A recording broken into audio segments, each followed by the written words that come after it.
Hello, everyone. Welcome to episode 7. Amanda James. Yes, hello. Hi. I want to talk to you about a girl that I know. I'm Her not going name to is do that. Jodi and Arias. Yeah, I It's our wrote new that. Yeah, I favorite. didn't. I didn't do that. No, actually, somebody named Lefty wrote that. This was a friend that she made while she was in jail. Mhm. Yeah, a little pen pal. Yep, and he staunchly believed that she was innocent Hmm. and wrongly accused somehow. Well, I think he thought she was a victim of domestic violence. So her stabbing Travis 27 or 29 times was warranted. Sure, absolutely. So he wrote that. He wrote a rap, and this was after they became friends. So you had shared the rap. So thank you very much, by the way, for sending that over. I will forever thank you. But also, there is a recorded phone call, or are there a few of them?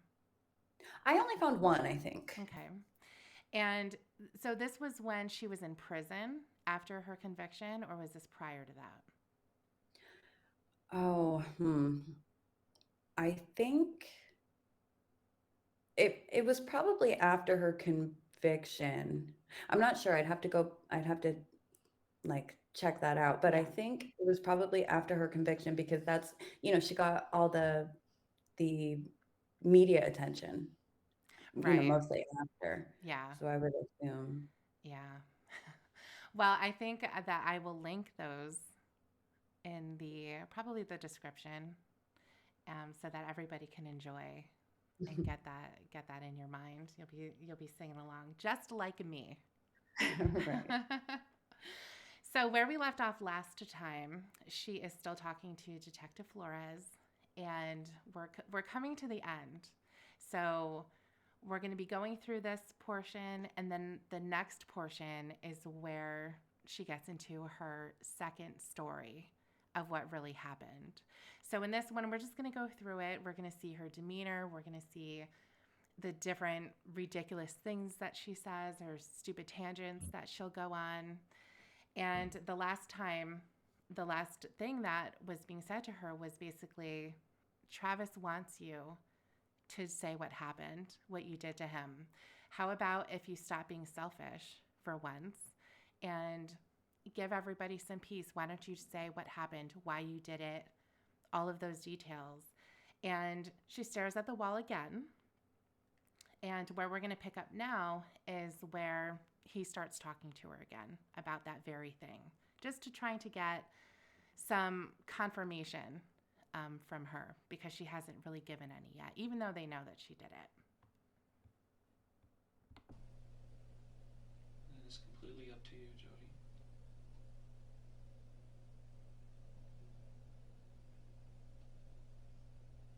Like I told you yesterday, I have details on how things happen. There's ways to figure out. But the biggest question that everybody always asks is why. It's the biggest question of our life. Is. Why are we here? Why do we suffer? Why do we go through the things that we do? Why do we hurt each other?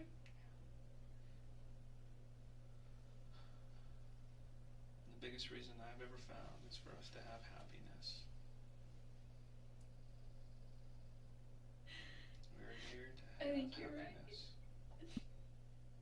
in whatever situation that we have, no matter where we're at, who we are, and what our situation is. We can at least try to be happy.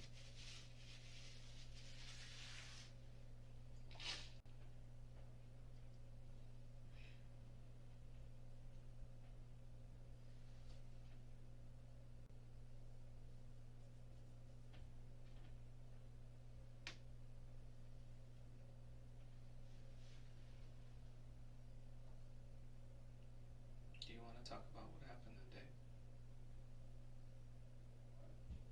I've got the images in my head, and I can explain whatever it is you want about what I saw when I went there. show you pictures.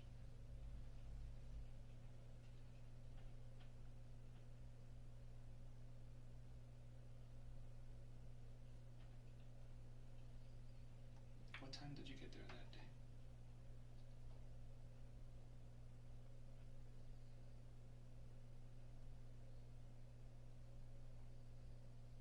The pictures that I have, the first ones, show you there at about 1:45 or so.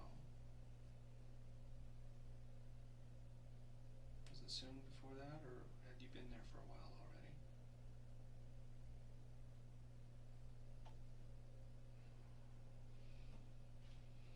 I know his roommates are off at work during that time and don't come home till about 6:30, 7 o'clock.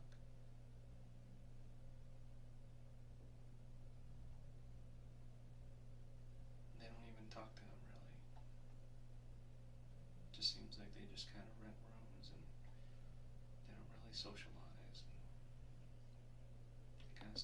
Another crazy thing that I've thought about, especially going through this part where he's talking about how they come home around 6:30, is how did she think she was just going to get away? Or how was it that there's a huge possibility somebody could come home? Hmm. I know. Well, she says that she only knew one of the roommates because she had been sort of out of Travis's life, or at least she hadn't seen him for, I think, 4 months at this point. Mm-hmm. And I think he'd gotten a new roommate in that time, or another one. So, I mean, you're right. She was, I don't know how she could be so confident that nobody would come home mid murder. Yeah, Um, but Travis must have been confident that they wouldn't come home because he tried really hard to keep their relationship a secret. So I right. doubt he would want his roommates to come home while he's having sex with Jodi because he was very ashamed of that and didn't want to, didn't want that to be public knowledge. So maybe they talked about it beforehand and he said, "Oh, my roommates won't be home until later tonight," or I don't know. The whole thing was very risky for her to go there knowing Definitely. that he doesn't live alone. Yeah. And I'm trying to remember because I remember looking this up was to see when the sun went down that day. Mhm. And it wasn't when she would have been leaving, I don't think. I think it was obviously after 5:30 when those photos were taken. So, I don't know, maybe within the hour. So she cut it really close of when somebody could have been coming home. Mhm. And certainly for people in the neighborhood to see something. Yeah, I think so. When did she dye her hair? Because I think she thought that would, I don't know, help disguise her. People would be thinking, "Oh, Jodi has blonde hair." So when they described if they saw a brunette woman leaving Travis's house, people would say, "Oh, it must be somebody else. It couldn't be Right. Jodi. She's Yeah. platinum blonde." Yeah, I'm trying to think. I want to say she did it before she left California. I think Hmm. when she was on her way, because I believe that when they were showing photos to the attendant at the rental car place, Yes. he He said she said, was blonde. right, right, yeah, Exactly. So she did it after she left Redding, California, hmm, at the car rental place, but before she got to Travis's house. Or do you think she did it after she murdered Travis? I don't know. Now I'm Hmm. confused. I thought Me I too. knew. I thought I knew what happened with the hair. Well, because right, when she left California, she was blonde. hmm. And then, oh, it must have been, obviously it was before she got to Travis's house because they took the pictures at his house and she Yes. had brunette at that point. So she dyed her hair somewhere between California and Mesa. Yeah, she did stop at a couple of places before getting there. Like she stopped in Monterey Hmm. with her ex-boyfriend, Right. and that's where she got the gas can, or the gas Hmm. cans, I should say. And then I believe she went further down south to the Pasadena area. Yeah, she was visiting with someone else, but was it her sister? No, I can't remember, but she had plans to visit with somebody else at least. Hmm. So yeah, she must have planned to do that. But like I said, she thought people would think, oh, Jodi has blonde hair, and seeing a brunette woman, Yeah. or if her hair got left behind at the crime scene or something, it would be brown hair. Yeah. But Jodi was a blonde, so they wouldn't even think about her. They wouldn't even Right. think to question her. Right. Yeah. And then plus with her having a different car too. If Hmm. they would have known her car, not sure. Oh, jeez. Stick to themselves, especially his new roommate. There you go, new Who roommate. was that? Did you know his new Yeah, so roommate? she didn't know. She didn't know who the new roommate is. Yeah. Zach was there. Zach and Enrique was the other I one. think I saw Enrique at his funeral services, Yeah, or I mean his memorial services, but I didn't meet him, or I didn't know him. it's a Mexican guy. He's Kind very of short. quiet, kind of reserved. His other roommates, I knew Dustin, who was I think in the room that shared Travis's wall. Yeah, and John Hepworth was in that other corner room. There was only Zach and Enrique there. Yeah. Did you catch what she just said? I didn't. I heard her say headboard Oh. because she said that that roommate shared a wall with Travis's room, and then she mentioned something about a headboard. So I couldn't catch all of it, but I think what she was saying is like, oh, I know about that roommate because we had to make sure the headboard didn't bang against the wall when we were having sex. I thought that the roommates were all downstairs and Travis had like the master suite upstairs that had Oh, maybe. his room and his huge bathroom and everything. Let me see if I can go back a little bit.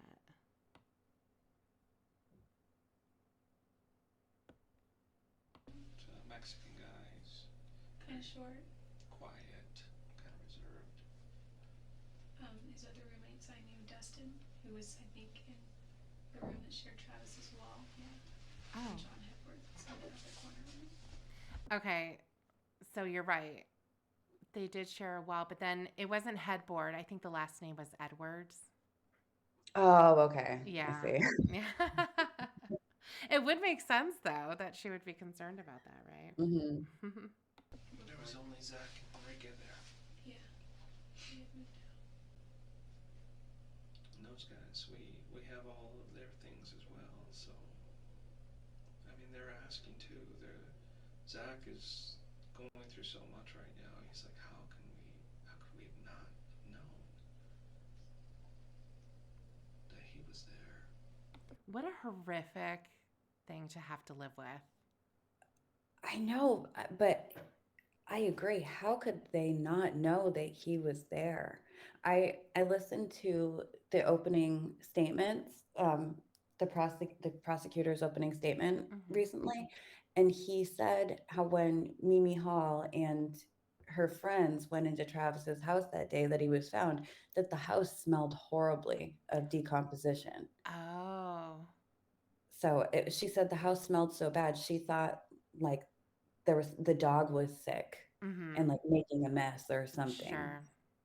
So yeah, you've got to wonder how these guys, especially if one of them shared a wall with Travis, as Jodi just said, his room is Yeah. right next to his. Yeah.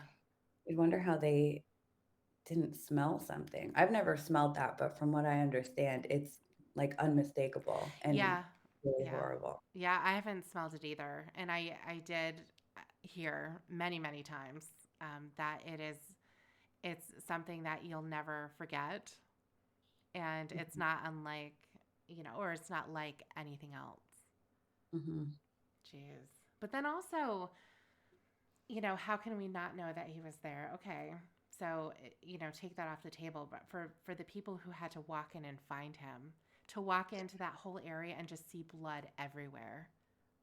I know. Did you see the crime scene photos? Have I you ever did. seen those? Yeah. Yeah, that is nightmarish, especially if that's somebody you know, somebody you live with. I Hmm. mean, I'm at walking in on your roommate like that and having that image of him. I didn't know Travis Alexander, and that image is stuck in my head Yeah. because it's so horrible. Yeah.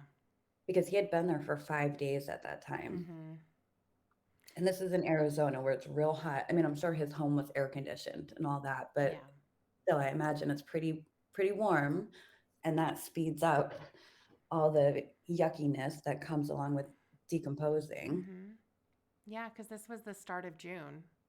Mhm. So it would have been pretty warm. And also, he was on the second floor, Mhm. which would Right. be, even more. But yeah, ugh, that's awful. And then here's Jodi like, can I see the pictures? I know she doesn't. We were talking about it last time, but it's like either she's so desperate to see the pictures that she has to take the risk of looking like a psychopath Yeah, to ask to see them, or she doesn't realize how unnatural it looks that she would want to see those pictures. I know. For days. He racks his brain. He calls me 2, 3 times a week.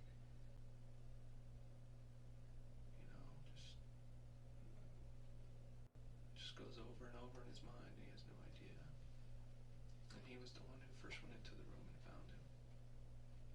He's the one. I've heard so many rumors about how that happened. Yeah. Other friends came over looking for him, and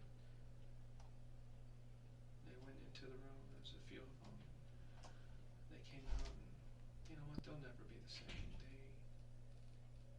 When you see something like that, it's difficult, especially when it's somebody you know, somebody you love.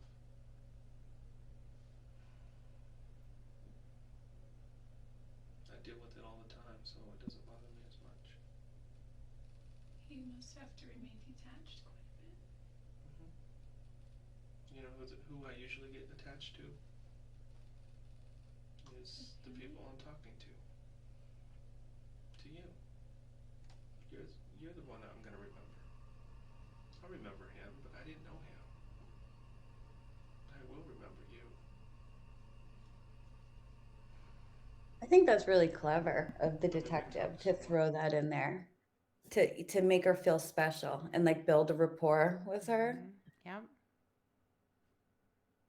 That's smart. Much since that day. Over the phone and here,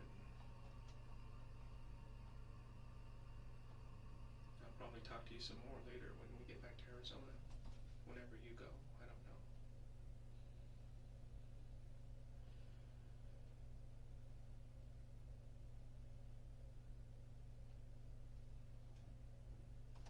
Just don't want to hurt anybody. I know, I know.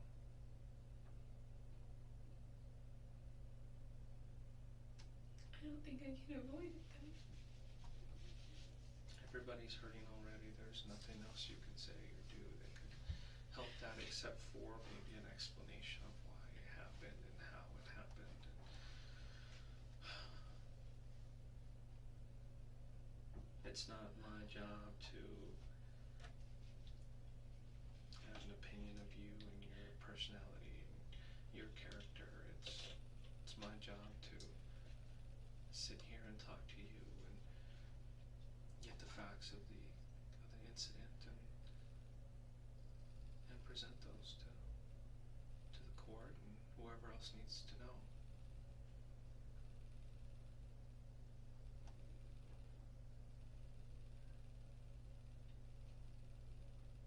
You want to try to open up and talk about what happened that day?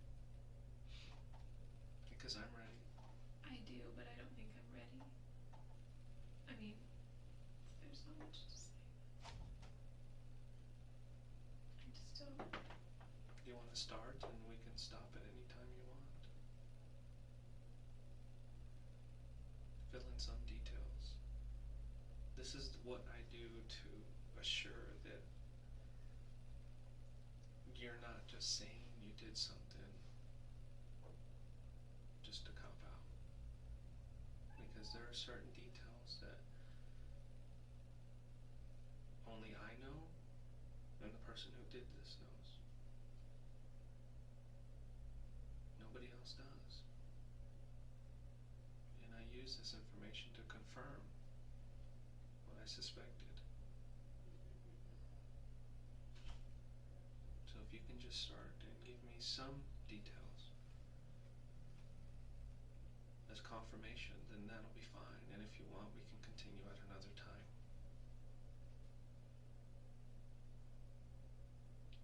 He just really wants to. Well, then let's start. Because I know that part that really wants to is that part inside of you that is telling you to do what's right.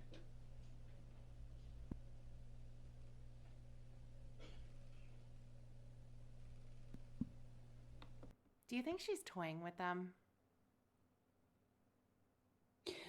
I think she's stalling. I think she's trying to figure out her best course of action from here. Because she Yeah. kind of caught herself when he said, you know, let's talk. Are you ready to talk? And she said, well, I just don't think I'm ready yet. I mean, there's really not a lot to say. Right.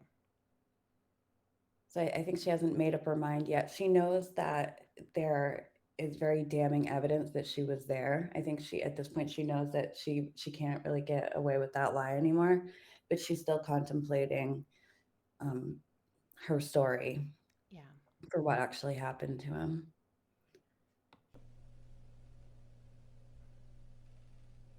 We don't have to go over details, all the details.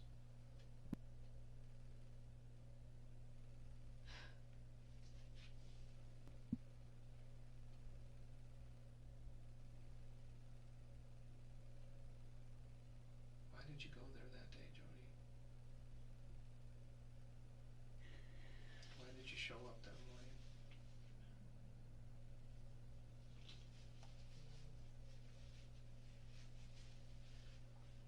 I have questions too. Were you gonna try to convince him not to go to Mexico? Were you gonna Oh no. try to convince him to go on a trip with you, or? No, he would never not go to Mexico. I would never want him to not go. He was gonna see Chichen Itza, and it's on the list of 1,000 places. That's one of the things I want to do in my lifetime.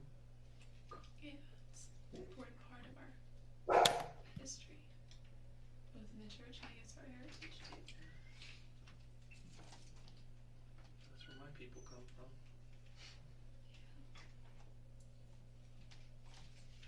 So why were you there that day? Please tell me. Did you just miss him? Did he call you? Did he miss you? What was it?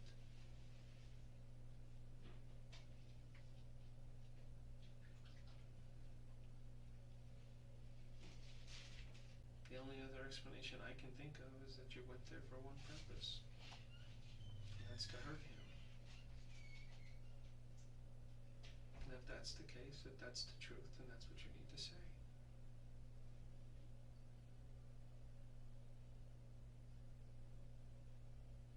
She already admitted that she was there. Did she? I thought so. I thought that she did based on the pictures. Maybe she didn't come right out and say it. I think she's just kind of stopped denying it at this point, but Mm-hmm. she hasn't She hasn't come right confirmed. out and said, yeah. Yeah.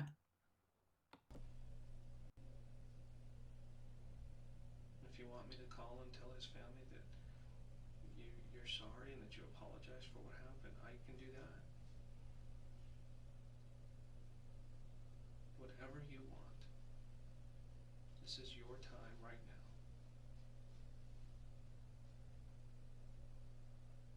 I flew up here for a lot of different reasons, and one of them, the main reason, was to sit down with you here and talk to you about what happened.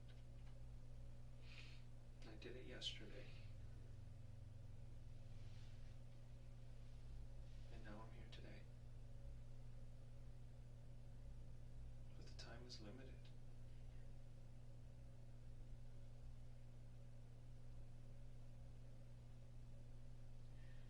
There's so many things that I want to say.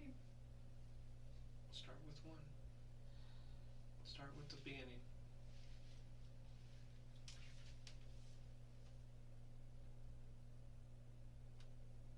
Was Was it a last minute change from your trip to come down, down to Arizona? I bet you were going through your head. Should I just go or should I just keep going to Utah?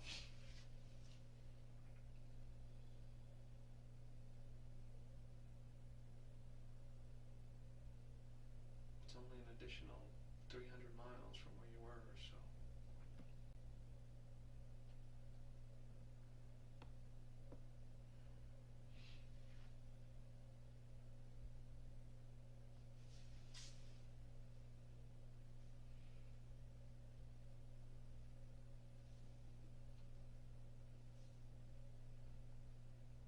Jodi, your time's running out. I'm not going to be able to talk to you anymore. And I want to.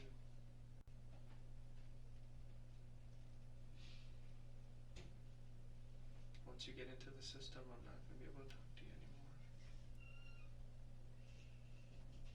I like how he does that too. He kind of acts like he's doing her a favor by sitting there and talking to her, and does the whole, your time's running out. I'm not going to be able to talk to you anymore. I don't think that's true. I'm pretty sure, if she wanted to talk a month from now, that's his job to talk to her. Oh, absolutely. Yeah, he's gonna. If she said, "I'm ready to talk now," and it was after this point, it's after they're in Arizona. He's gonna drop everything and go talk to her. Right. Because that could be the moment. That wasn't a gunshot. My neighbors do fireworks. Um, Um, my cat just jumped on my laptop at the exact same moment. we're a mess. We're a mess over here. But yeah, it is a good thing to say to her, especially for somebody who's so self-centered and is going to be, oh my gosh, interested in in saving herself. Right. She's interested in telling her story. They're having to take all this time out of their day. I mean, they've been talking to her for hours now. So, for them to be going through all of this and to, I mean, she's not getting everything she wants, obviously, but the fact that she must feel in some sort of a position of control Hmm. when it comes to them, because she's holding back from giving them what they want. And they know that she has what they want, which is a confession. Hmm. And she knows that they have a lot of things against her, but they still can't know everything because they weren't there. Right. I And think she, she's really enjoying the attention too, yep. because I keep wondering why she's agreed to talk to them if she's not going to talk, if she's just going to sit there. And a big part of it, of course, is because she wants to know what they know. She wants to get as much info as she can. But I think Exactly. she also just really likes being the center of attention, because when she gets the chance to talk about something unrelated to the murder, she rambles on and on. And she like lights up. She's so excited to start Hmm. talking about her photography or doggy boy or You're right. whatever irrelevant shit she wants to talk about. But Flores is really interesting. His tactics, I think, are really clever, because on one hand, I think he wants to get this done and over with. He's probably tired of sitting there and staring at her, playing with her hair and her nails. So he's like, can we just get this show on the road so I can go home? But also, he doesn't want to give her time to formulate a story or come up with some semi believable story. That's why you see he keeps talking. Yeah. I think just in a lot of interrogations, they'll just sit there in silence for a long time and try to like make the detainee uncomfortable, Hmm. sitting in a silence, hoping that they'll start talking. But Flores here keeps talking, and I think he's doing that because he doesn't want Jodi to be able to think. Right. He's interrupting her thinking. Mhm. So when she's staring off into space or staring at the wall, he knows that she's thinking. Her mind is always going to be going. So she's going to Mhm. be thinking about what's the next thing that I'm going to say. How can I get out of this? How can I get them to believe me that this is that one in a million chance that it really wasn't me, but it looks like it was. Mhm. So, so that's what she's counting on. But you're right. He interrupts that, even if he has to repeat himself, because that's what both of them have done. They're constantly having to repeat themselves and go over the same themes of we know it was you, and they're also going along with what her faith may be telling her, which Mhm. is Travis wants you to do the right thing now. You did the worst thing, now do the right thing. Yeah, I don't think that's an effective strategy. I Well, don't think. well, in a way, I think that she wants to believe that she's somebody of faith. I think she wants to present that image at Right. least. Exactly. I agree. I think Yeah. she wants other people to think that she is devout Mm-hmm. and, you know, the teachings of the Mormon church actually matter to her. Yeah. Yeah. But yeah, here she is, and she's just, nothing's really going to work on her. Not yet, anyway. Mhm.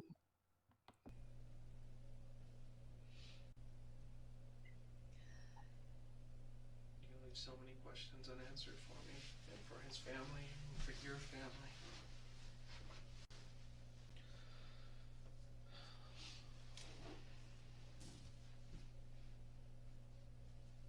You were there that day, weren't you?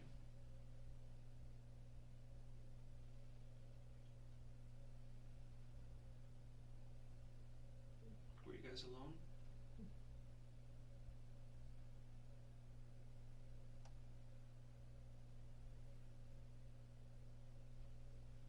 Can you answer that for me?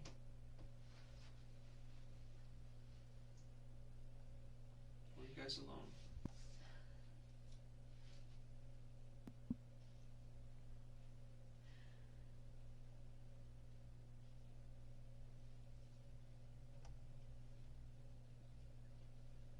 Do you think that this is the moment when she's thinking about that other story, or do you think she already had it?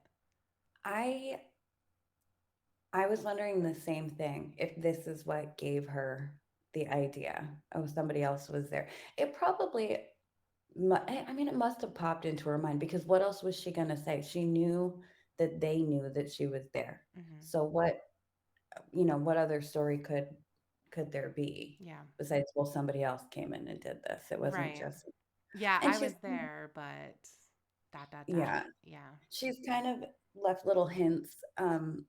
I think that she was starting to come up with that plan because she said things like, "I just don't want to hurt anybody," or "I don't want anyone to get hurt," Mm-hmm. and that goes with her, um, her story of I didn't call the cops and I don't want to tell anybody because these two masked intruders threatened my family. Yeah. So I'm being a hero by staying silent and kind of throwing myself under the bus to keep my family safe. Yeah. Yeah. She's definitely alluded to those types of things with little hints. Hmm. Yeah.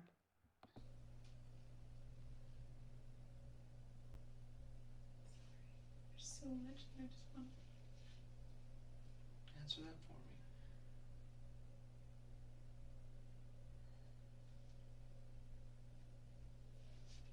Should I be looking for somebody else?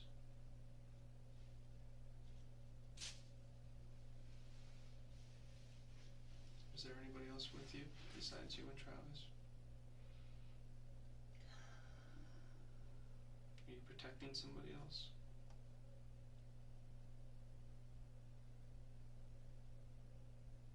Now she's got to make herself look really stressed.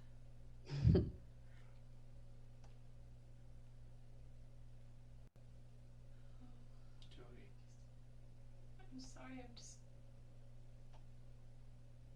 I just don't know what to do. I'm trying to just figure it out. I'm right here. I'm right in front of you.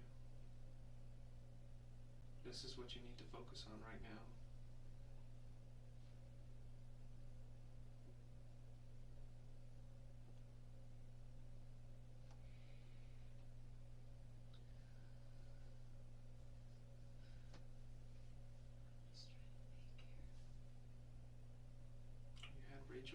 for a reason. That's why I came back here.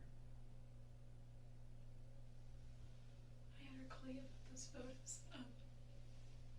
But I also thought that because you communicate with his family more regularly, I don't think she's talked to him. I just don't know what to say. They deserve to have some kind of peace. Well, you want me to ask you a question that they've been asking me? Maybe you can answer it? Same question I've been asking you. Was there somebody else with you? That's the number one question that his whole family has been asking. I don't think it is. Something tells me that's his question. Yeah. And he's appealing to her need to feel connected to the family since she just Hmm. said that. Because he said earlier, the number one question is why. And that makes sense because I Right. think that Travis's family, his friends, everyone has already decided. It was Jodi, it was only Jodi. She's the only one. So they're not asking. My number one question, Detective Flores, please ask her, was anybody else there? Yeah. So it was definitely his question. But I do understand, again, what he's doing. It makes sense. Yeah, you're right, because she does have this weird need to feel connected to his family, who she's never even met. It's not like she knows any of these people. She said before she's only met his grandmother. Yeah. So it's really strange that she would want to have this connection with them after she murdered their loved one. And I mean, I think they know why, or at least they probably have said, ask this crazy bitch why she had to do that. But I think they know Yeah. it's because she was insanely jealous. Yeah, she was a stalker. Hmm. They told them about her stalking and what it was like, how she was obsessed. And the other people, like Lisa Andrews and Mimi Hall, the other ladies that were good girls according to Jodi, even though she hated them Hmm. so much. But they all had these instances, hey, his tires were slashed twice, pointing out all of these instances, and they know that it's her. So she's just this insane stalker who's been after him and won't leave him alone. Yeah, even on the 911 call, Mimi Hall mentioned Jody. Ugh. She said he has an ex-girlfriend who's been stalking him. Mm-hmm. Yeah. So there you go. But yeah, I think that her being close to Travis's family or attempting to be, even though she's only met his grandmother and the other members of his many siblings, doesn't know who they are. um, I think that it's her way too of continuing with this fantasy that she has a connection to Travis in some kind of an intimate way, because having the victim's family on your side would be a pretty big deal, I think, especially for Yeah, somebody like her, because Travis is a big deal in her life even still. She's talking about this video that she uploaded to YouTube from one of his right. trainings. She did that 2 nights before.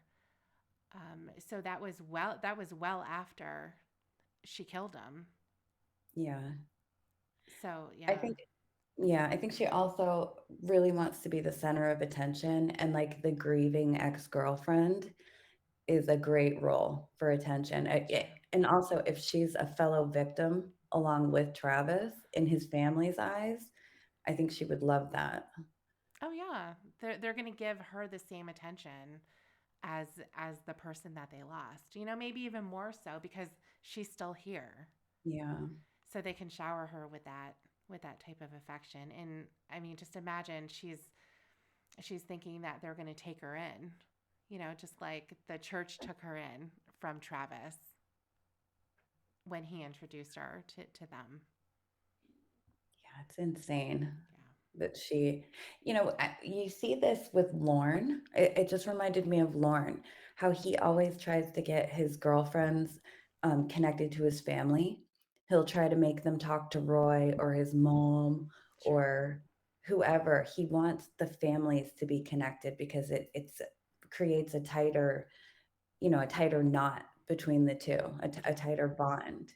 Yeah, it And I think does. that's what Jody's going for here too. Yeah. What do I tell them?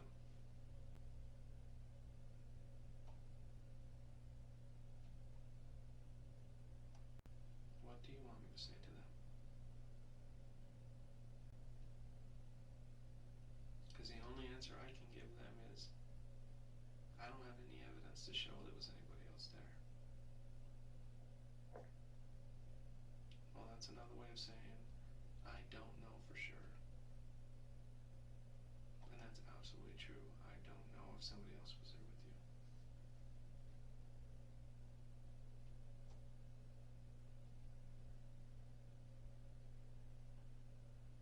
Please give me that at least. For them.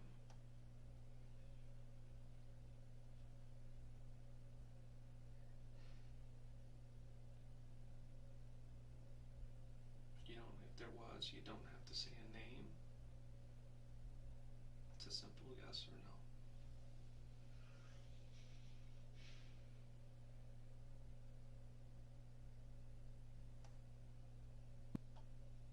Yes or no, Jodi?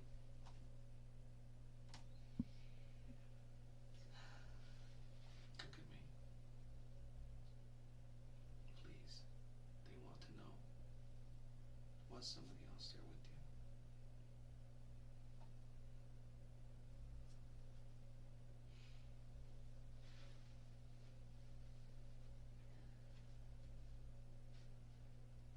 I'm just trying to think. You keep fighting it.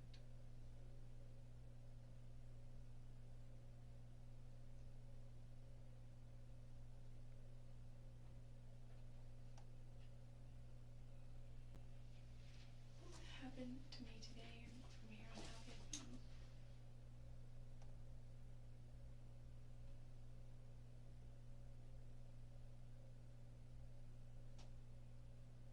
if I just told you every single detail that I know and I gave you a confession? Nothing else changes. It just speeds up the process. In what way? Do I go to Arizona faster? The process in Arizona speeds up. So if I maintain my innocence, then I stay here longer, just in the No, system. no, you don't really stay here longer. That speeds up the process in Arizona.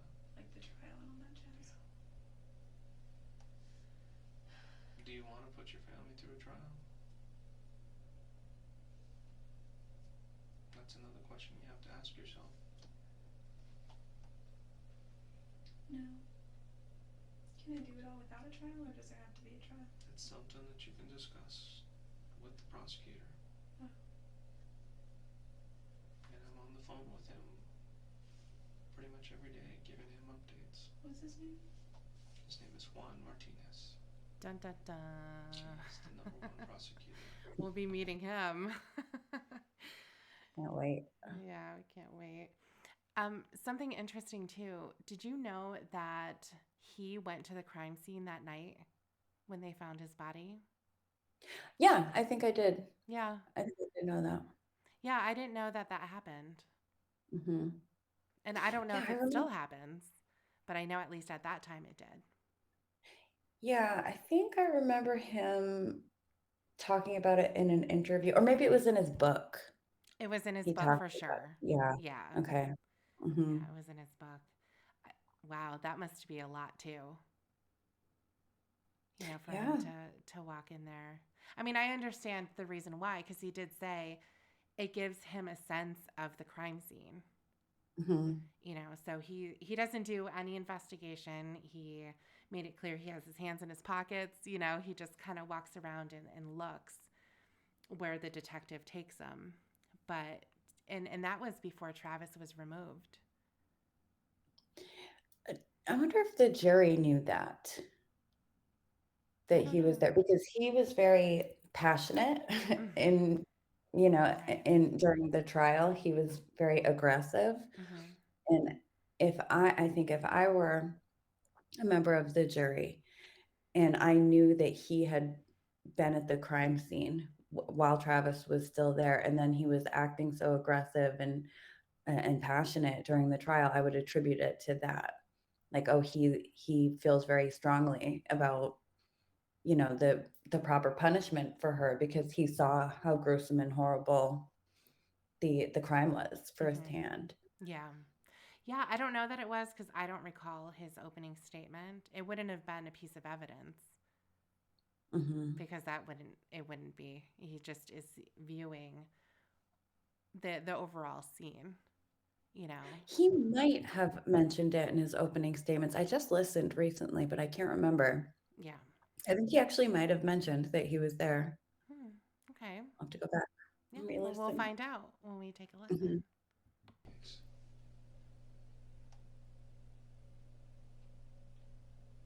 Well, at least in my book, he is.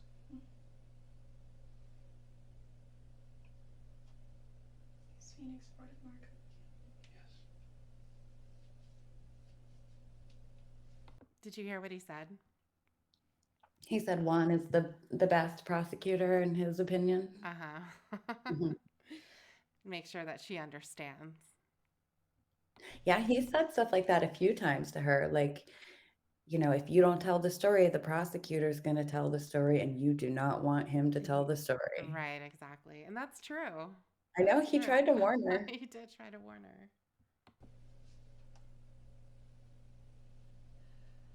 I wonder if I should just get a lawyer first. That's completely up to you. I know that you can't stay here forever and you need to go back. Mm-hmm. If I get one, will you be able to still talk to me afterward, or does everything stop, or what? I'll tell you exactly what a lawyer's going to tell you to do. He's going to say, nope, No fun, what? no more contact. She had her chance. You had your chance to talk to her. It's over. Well, I mean, I just would want his advice, and it doesn't necessarily mean that that I'm going to take his advice, nor does it mean that, That's completely up to you, sitting Jodi. in a cell somewhere not I saying anything can't. is going to help. I can't advise you either way. But what I can advise you on is the truth.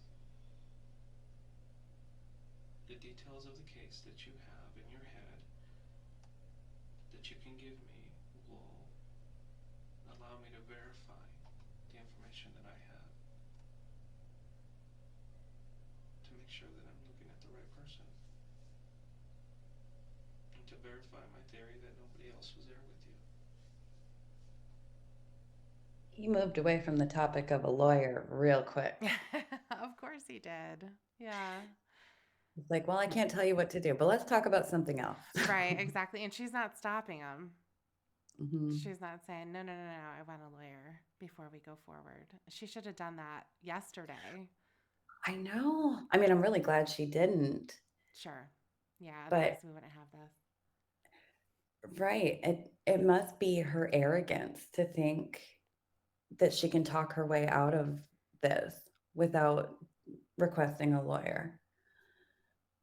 Because I mean, she knows that the smart thing to do is ask for a lawyer. She just said, I wonder if I should get a lawyer. I want their advice. But you know what's it's interesting about that is that she doesn't follow their advice anyway. Yeah, well, because she thinks she's smarter I than, and I know. think that again goes along with the arrogance. I think she's kind of thinking like, well, I'm just as smart as any lawyer anyway. I can get myself out of this. I can figure this out on my own. Yeah. So I think even if an attorney said, don't talk to them anymore, because they can't stop you, from what I understand anyway. And that's why Right. she even did those media interviews, even though they were like, don't do it. Hmm. They're just going to advise you not to. And I think she's the type of person who would still move forward. I think you're right. And I think part of that is, like I said, because she thinks she's smarter than everybody, but also because she loves the attention for the same reason that she insisted on doing the media interviews. She Yeah. just loves talk and Hmm. tell stories. Yeah, and another thing her attorney said, Kirk Nurmi, he said that she treated him like her personal attorney, like her personal assistant. And I could see that too. She was a huge pain in the ass. Oh, I'm sure. Yeah, so she's gonna be snapping her fingers and doing what she wants anyway, even though they tell her it's in her best interest to keep her mouth shut. Yeah, I remember I haven't read his book yet, but I remember hearing maybe in an interview or maybe like an excerpt from his book, but he said something like she treated him like he was her boyfriend almost. Oh, I see. Yeah, And like yeah, and like bossed him around and um demanded attention.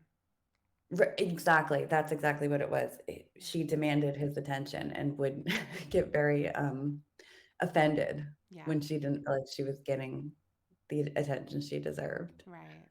Oh, jeez. It's like I said yesterday, there's no doubt in my mind what happened there that day. A couple of details that I don't have. How it started and why it started.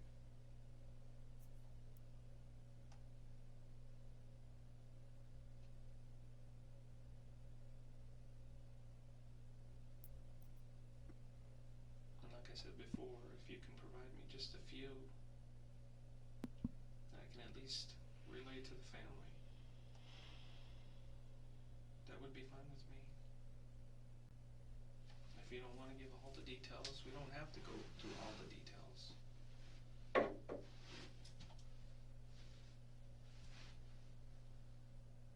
But let's at least start.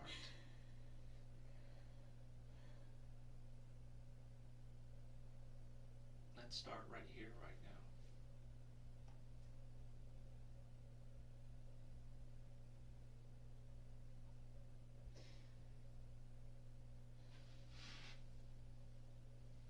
If there's a question that I ask you that you feel like you don't want to answer, you can say, no, I don't want to answer that right now. Okay, just hold on a second.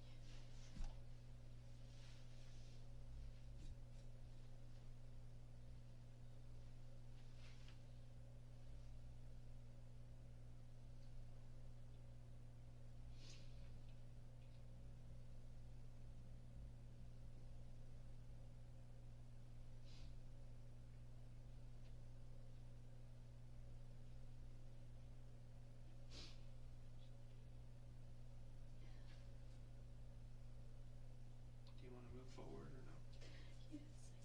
Yes, You do? I do, but Well, let's do it. I just, I'm here. I know, I'm not trying to stall, I'm not trying to waste your time. I know you're not trying to stall. It's, Um, That's yes, difficult for you. yes, she is. Yeah, that's exactly what's happening right now. Difficult for anybody sitting in your shoes right now.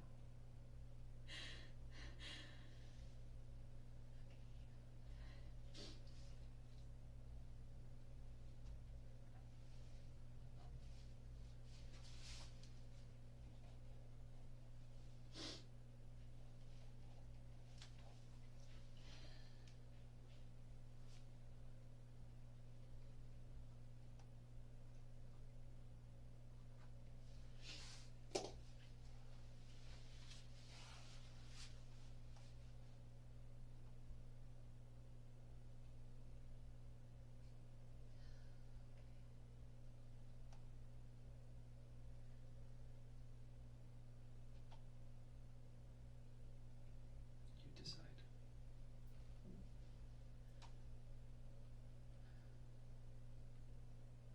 God, Jody, tell your stupid story already. I know. They're so sick of it. We're sick of sitting here. Seriously, Do she's it. no, I don't want to stall or waste your time. Yes, Push. you absolutely do. That's exactly what she's doing. She's putting her head down so she can think. Well, go think in your cell. This is exactly what you would be telling her right now. I know. I think if I was a detective, I'd be like, well, why don't you go back to your cell then until you're ready to talk? Because I Yeah, don't want to sit here and stare at I the back of your head.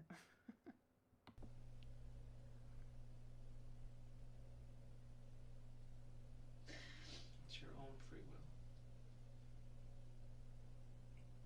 That's one thing that we have is our own free will.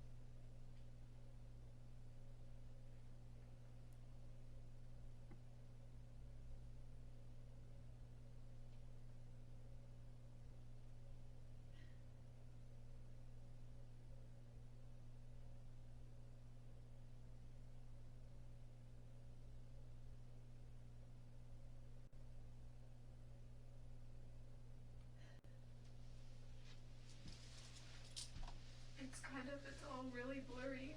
It really is blurry.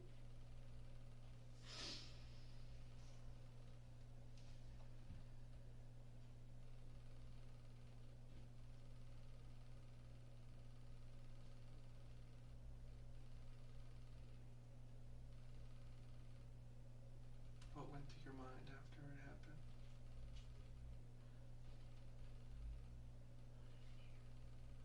A lot of fear? What did you think when you were driving away? Scared.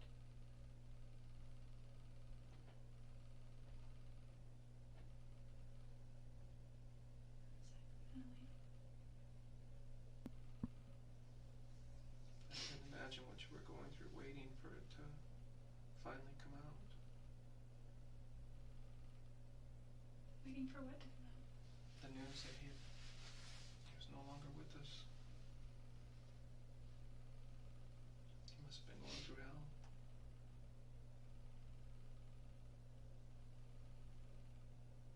Every day that went by, what were you thinking?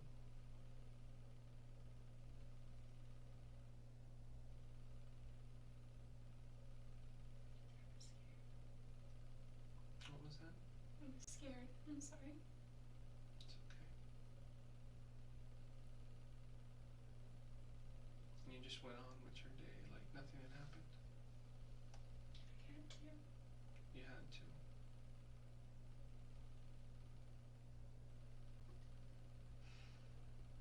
Did you tell anybody what had happened?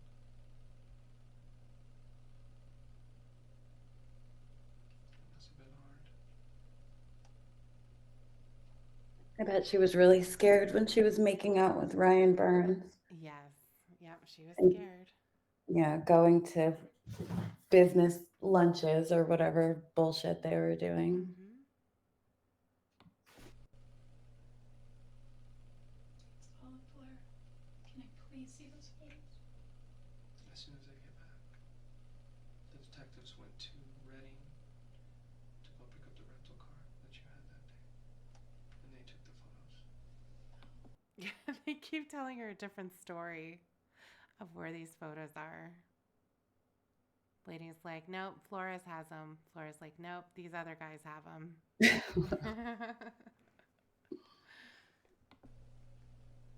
There's probably something in the rental car. Like what? Maybe blood. In the trunk? In the back seat? That's what we're gonna look for, so. I was just thinking maybe the handles, lock, steering wheel, something like that. Things that get touched. Is that what was going through your head when you left? What did I leave behind? What did I touch? No. What was going through your head when you left his neighborhood there? Just had to run.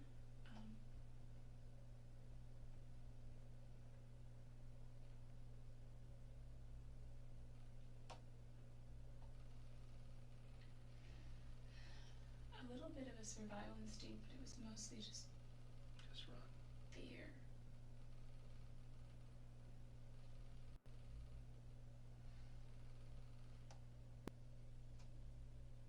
Were you worried that his roommates were gonna get home soon? I was Did you even think about that?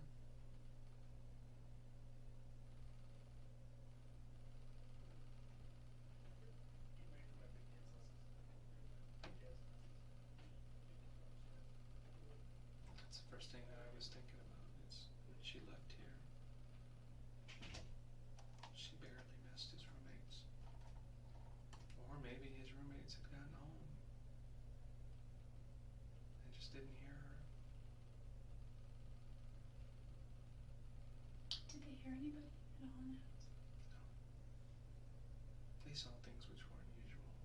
Like what? They saw his CTR ring and his watch on the kitchen counter, and they thought that was odd. He never leaves town without those. No, he always leaves those there, but unless he's leaving, then he takes those things and puts them on. There were clues here and there, but they The CTR ring is a ring that he wears for his faith.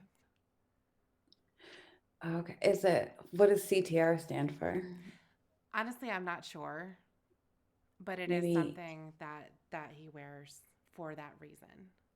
committed to, I don't know. Is it like a virgin ring? Like a purity ring kind of thing?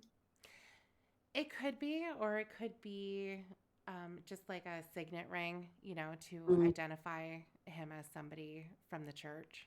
Oh, I see. Yeah, Okay. but I'm not sure. I should have looked into that. But I know, me too. I should have. just whenever I heard of it, it was because of the church is the reason why. So they found the ring and his watch, I believe, in the kitchen on the counter, and that was strange because he wouldn't leave without those. Right. I see. just went on with their day like nothing had happened, without even asking questions. They knew that he was going on a trip, but they didn't know what day. That's He what was took supposed to leave on Tuesday. Tuesday, that following week. That's right. They found him on Monday. But all those little things that they talked about now, Zach is killing himself. He's like, I don't know how I did not see this. Why didn't I just go check on him?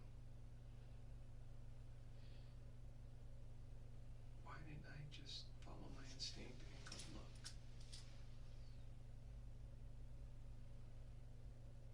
Travis didn't always bond with his roommates. He did with some. He bonded with Aaron, even though he had an intolerance for Aaron's lifestyle.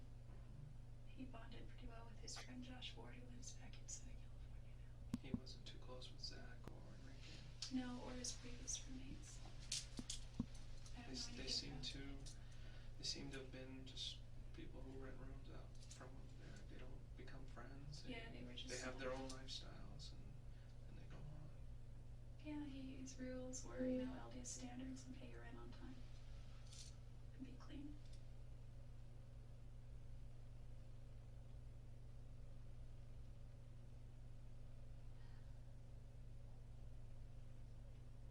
What time did you leave there that day?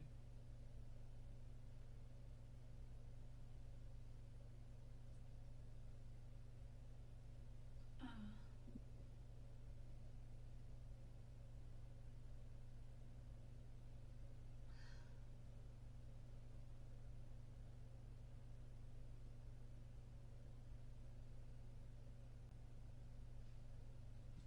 You don't remember?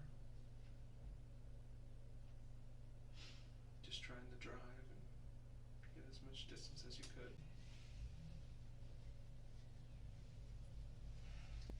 um, How long were you in the house after it happened? I know you tried to clean yourself up and clean up what you could. wasn't. It didn't take too long, but you did. Why did you throw the camera in the washing machine? We found blood in the downstairs bathroom where somebody had tried to wash their hands. There's blood on the outside of the washing machine. There's little things that give us clues to what you were doing afterwards. Do you remember those things? No.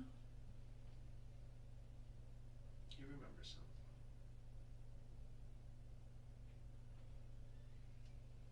What was your intention in going there that day?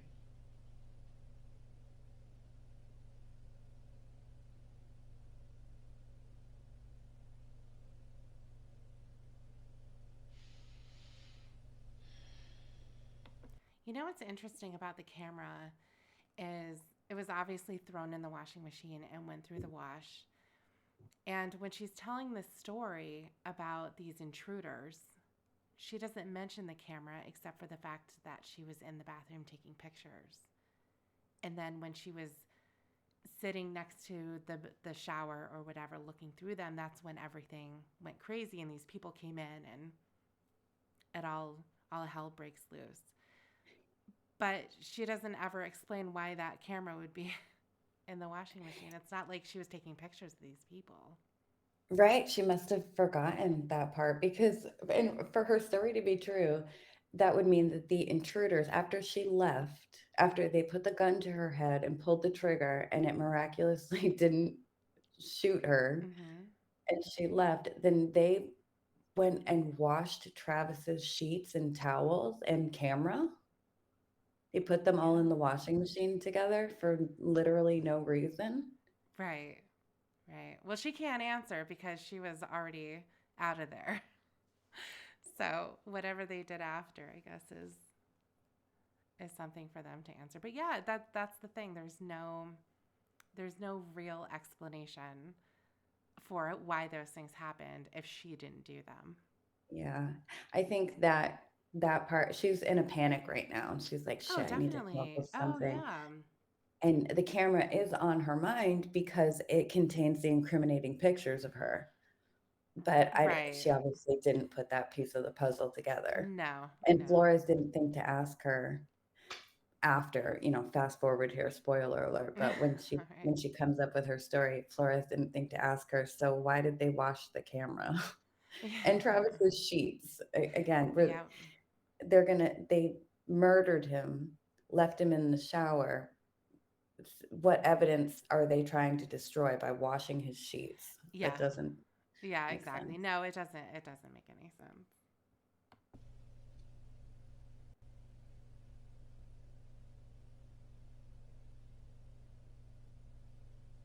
What was the purpose of the visit? The same as before. Yep.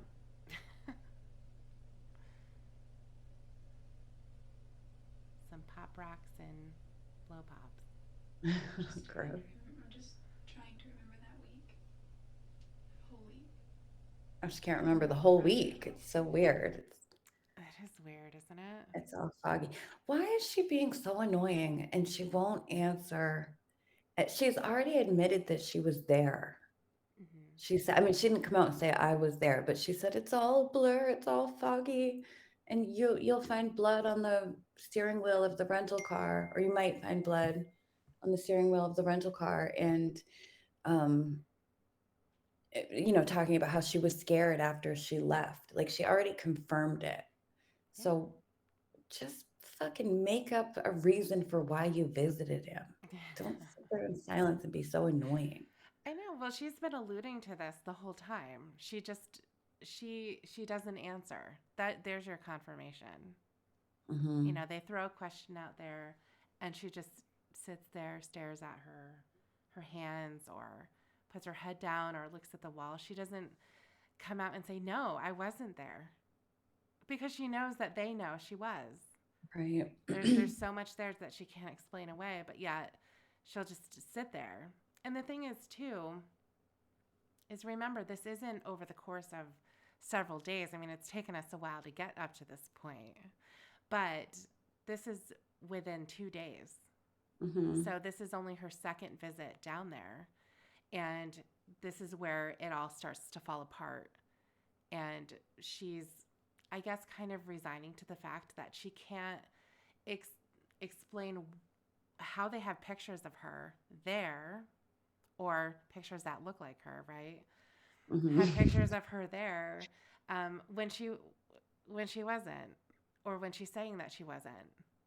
She knows she's been sitting there for hours now, and they haven't been giving her any other opportunity and say, well, if you weren't there, then how are these pictures there, and all that kind of these different scenarios that they can throw out to give her the opportunity to say, well, she Right. wasn't because of this reason. Every Hmm. single thing is always, well, no, we know that you were there, so just tell us why. Tell us what happened. It's Right. all going in that same direction, and she's not able to deflect it. She just has to come up with a lie. to say she was there, but I actually I didn't do it. I wasn't there at the time that he was killed. He was alive when I was there. Yeah, I understand she's trying to plan. She's using this time to try to come up with a story in her head, Mm, but it irritates me that she won't answer him with anything. It's usually very if I mean, if somebody asks you a direct question, it's very uncomfortable to just ignore them and not give some sort of response. Even if it's yeah. not answering the question, at least respond in some way. But she just sits there with her head down. And again, I think she really likes the attention. Yeah. It's like you said, she knows that she has something that he wants. Mhm. And she is the absolute center of his attention right now. All his Mhm. focus is on her. I think she likes that. And it's weird because for a normal person, you'd feel under extreme pressure and you would want his attention anywhere but on you. Oh yeah. No, she wants to sit there. And again, like you've mentioned before too, that she wants to know what they know. Yeah. She doesn't know everything that they know. And that's a problem because she obviously is going to know what happened that day. She knows what she did, but she doesn't know what they see. She doesn't know what the pictures look like. And, if they didn't take a picture of something, then maybe that means that it's not a piece of evidence that she has to be concerned about, that type of a thing. And I don't know, is there more handprints? What did she leave behind? Yeah. All that type of stuff. So I think obviously this was a chaotic situation. She did Right. she did take some time to try to clean up, and she had to move Travis because he was not in the shower when he died, Hmm. which is incredible that she was able to do that. Yeah, she dragged him down the hallway, Mhm. right? Yeah, and then shoved him in the shower stall. God. I know, it's crazy. But yeah, she did take the time to clean up. But still, I think you're right. She's wondering what she left behind, and I believe her when she says that she probably doesn't remember everything perfectly because, like No. you said, it was very chaotic. Her adrenaline must have been Mhm. going crazy. Yeah. So she's trying to figure out now, exactly like you said, exactly how things were set up and what is where, so she can come up with the most convincing story to get herself out of this. Mhm. Yeah, exactly. Weekend or Friday night prior. I think. Did you have plans on going down there, or I know you said he had called and wanted you to come down. At what point did you decide, okay, I'm going? He always was like not I want to say meddling, but he was always like more concerned than I felt he needed to be about my finances. And he's like, "Well, how can you make a road trip when you're this, that, and that?" You know. Oh, Well, you owed him money, Jody. Right. so, so yeah, I'd be a little concerned too if somebody owed me thousands of dollars and they're like, "Oh, I'm gonna go to Utah." Yeah, of course. Like, how about you pay me back? Yeah, because she destroyed his car Yeah. and the agreement was still that she was going to pay for it. Yeah. He was selling it to her and she ruined it in the meantime. And Mhm. he's like, well, you still better pay me for it. Yeah. I know exactly. expected everyone to be like he is. He did. He really did. He expected that, hey, if you go on a road trip, you better be thinking about this and that. And There were so many times where I just threw my responsibilities to the wind and went on road trips with him because I am a little irresponsible when it comes to that. It's not just because it was with him; it's because it was the traveling, and you know, when he leaves, he usually makes sure everything is planned out. and that he has enough money for it. Yeah, and you just kind of take off sometimes. Yeah, I guess, You're very, very free spirit. and it's I've known not. that from the beginning. Sometimes it's good, sometimes it's not so good. What gives you the indication, like when you say you know that from the beginning? I'm talking to you. Look at the difference in demeanor. Did she just ask him what gave you that idea that I'm a free spirit Yeah. from the beginning? Who cares? I mean, how? That is so strange to me that she'd be like, "Let's talk about me. Tell me what you think about me. Yeah. What was you thinking about when you was thinking about me?" That's like the vibe I'm getting here. That's definitely the vibe. Yeah. She just had her head down. And this man is telling her, "What happened? Tell me what happened when you killed this man. We know that you did it. Did what how did you clean up? How long were you in the house after it Mhm. happened?" That was a minute ago. Yeah. And now she's like, "Oh, you know that I'm a free spirit? How do you know me so well? Let's talk about that." Right. I just love traveling. It wasn't about traveling with Travis. It's not like I was just obsessed with Travis and would do literally anything for him or to be Right. with him and throw any responsibility away just to spend time with him. It's just because I just love traveling. 'Cause I'm a free spirit. Yeah. She wants to hear And more let's talk about about that. how you can see that from Yeah. Exactly. You talking to people who know you. It's like, oh, that's just Jodi. You know, I am real she just spacey and just. when you Um, want to go do something, you just go do it, and you'll deal with the consequences later. yeah. Yeah. Yep, That is exactly. exactly what happened. Yep. When did you decide to go visit him? At what point? Were you already on the road, or was it from here? Did you already know you were going to go visit him when you left here? Um,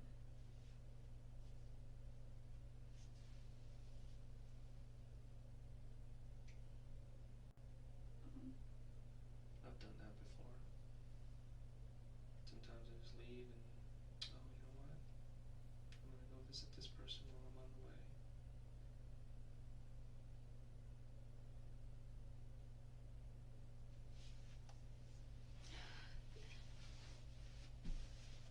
just-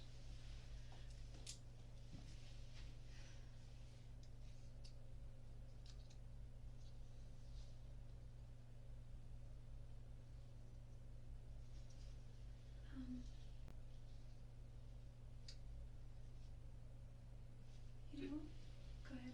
did you see any of his roommate's cars out in the driveway when you left?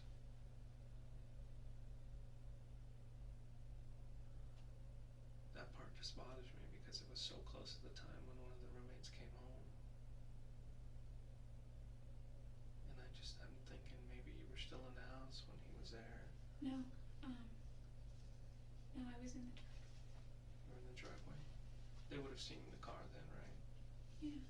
My space was always right behind Travis's car, and he parked in the. It's a three-car garage, and he took the middle space. And one of Oh, his the roommates would Prius. take, yeah, the Prius or his BMW before that. Mm-hmm. And then there was like a smaller little space, but it was enough for a car. But it was always jammed with junk from Yeah, his I saw roommates. that. He was very much that he didn't save stuff. Yeah. He had so much storage space. He was so generous. When I moved there, he let me store all my stuff there because I went from a house to a room, and so I had artwork because I paint and art supplies, photos, books and books and books and books. What's the matter?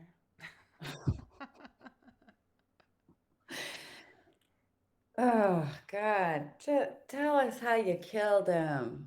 We don't care that you like to paint and he has a garage and he has a Prius. Nobody cares. I just find it so irritating that she ignores all the relevant, important questions. She acts like she just cannot speak. I have to think. I have to figure this out. I just don't know what to do. And then he asked the wrong question, like, "Oh, well, were you there when the roommates came home?" And she just goes off on a tangent. Well, no, he usually parks in the garage, and in the garage is where I kept my books and my painting because he knows that I love books and painting, and he's so generous with my books and paintings. Yeah. And we had such a great relationship. Yeah, he was such a great guy. He was so generous and kind and wonderful. Yeah. She obviously wasn't thinking right. She should have been, because everything she said in all the in interviews and interrogations was that Travis was such an amazing guy. He was this bright, shining light, Yeah. I think she said, which is so like cliche and stupid. Like, what does that even mean? But she used that phrase. And if she had been planning, she should have been like, yeah, he was kind of a piece of shit. He was really abusive and jealous and violent. And then that would have come in real handy later in trial when she's trying to, claim um, self-defense. Yeah. Yeah, and that came after the intruder story failed. Hmm. You know, Yeah. so I think she was also counting on that hopefully sticking. She's like, here's some shit. I'm gonna throw it to the wall, and let's see if it sticks here. You know, because she can't identify these people. So who are they? I don't know. Never find him. I could never find. Yeah, they're never found. Can't find the Hmm. weapons. They must have them. So I don't know. And hopefully that's going to shut down their investigation. But of course, that Yeah. doesn't happen. Right. Yeah. They can't prove it, right? They can't prove that it was her. I mean, they did. And they Yeah. could. Yeah, absolutely. Absolutely. She didn't think so, though. No jury will convict her.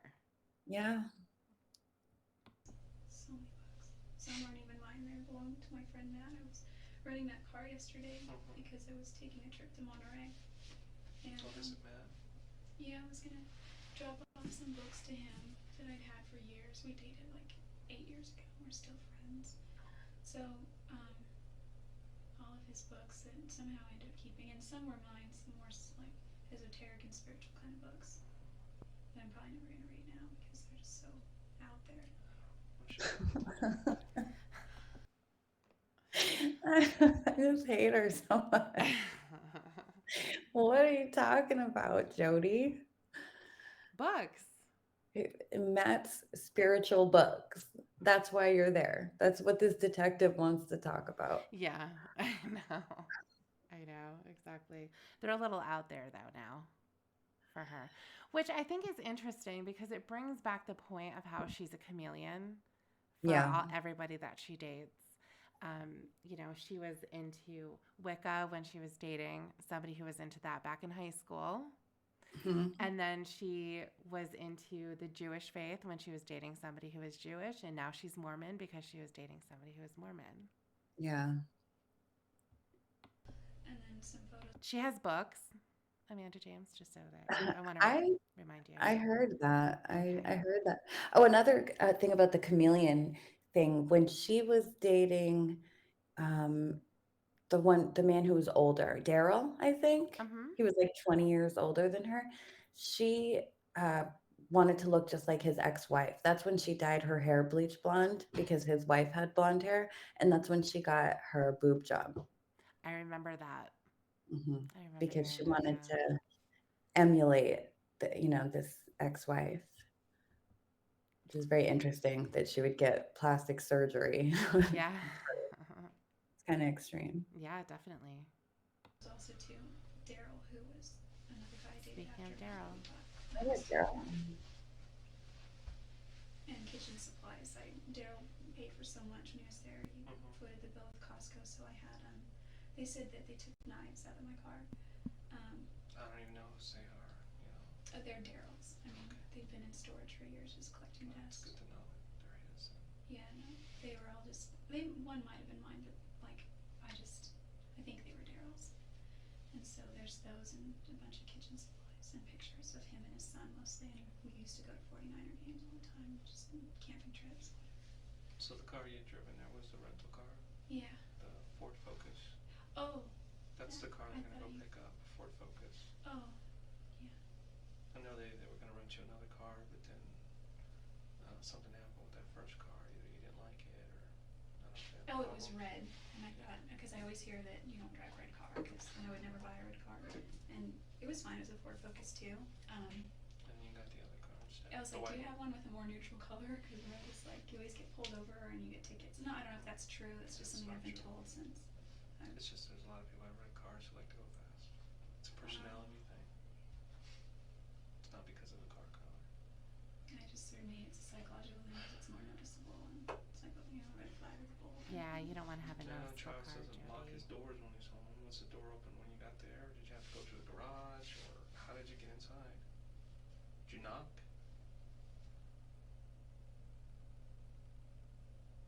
And now What did she's they say? quiet Just again. gonna say, Yeah, She she doesn't forgot want to how talk. to trust everybody. Have you ever seen the movie The Secret? talk. What? That is not an answer to any of those questions. Well, maybe it will be. Maybe, but Maybe it will we'll be. see. Let's see. It's kind of, you familiar with the whole law of attraction kind of thing? Like what you think you become or you bring into your life. That's true. He felt that if you lock your doors, then what are you telling the universe? What are you telling the ether out there? Is that I need to lock my door for a reason. Yeah, I want to be safe. Yeah, I want to be safe, which also gives the impression that, well, there's somebody that could hurt me. So, and by There is. You killed him. He should have locked his doors. The law of attraction did not work It in this, didn't work. No. in this situation. No, it didn't. He attracted Jody, I guess, is what Yeah. she's saying. He's a very, very trusting person. And that's what made him who he is. Most of us come from a different kind of background and have a different type of philosophy. Doing what I do for a living. Notice how she didn't say how she got in. Right, but that's what, right. Was that the answer? He said, "How did you get in?" Yeah, And she said, "Well, Travis didn't," essentially, she said Travis didn't lock his doors. correct. So does that mean the door was unlocked and you went in? Answer the question. She doesn't want to. I lock my doors. I can imagine. Yeah, I guess me coming from Salinas, I've always locked my doors. I used to go to sleep at night and I would hear gunshots. We weren't in a bad neighborhood, but our neighborhood neighbored another neighborhood that wasn't that great, and gunshots scary. And there were, because Salinas is agricultural and there were a lot of fields, and I used to think that there were hunters in the field. Anyway. Catching animals or something. They were all just games. Yeah. I'm sorry, I'm not trying to. That's okay. I've noticed that when I've talked to you, you kind of go off sometimes. Travis used Not to be okay. like, get to the point. It's not okay. Amanda James does not appreciate that. Please stick to the questions, and that's it. Please, yeah. Get to the point. And that made me kind of mad. He had a little bit of a double standard with that, because if you ever see him train or talk, he ask any of the leaders in prepaid legal. He is notorious for going too long. His friend Dave Hall in Utah cuts him off, and he got mad at him once because he went 5 minutes over, and he just talks and talks and talks. And I said, you're kind of long-winded yourself. Well, he had a future in that. That's what he wanted to do, Yeah, and he was good true. at it. He was so really good. good at it. He talks about things of more substance, though, and I just ramble.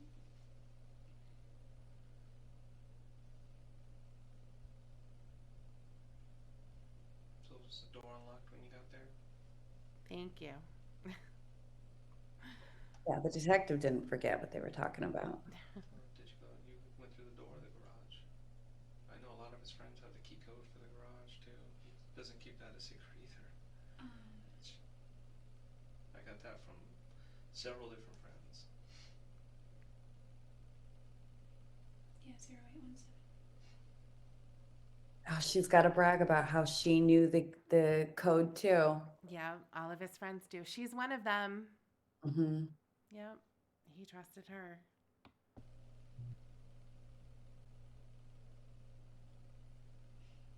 Was he expecting you?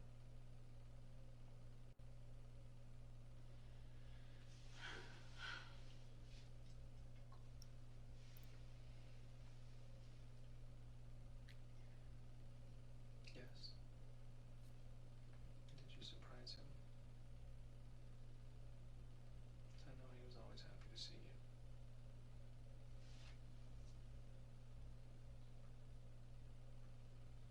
What you guys had was not wrong, Jodi.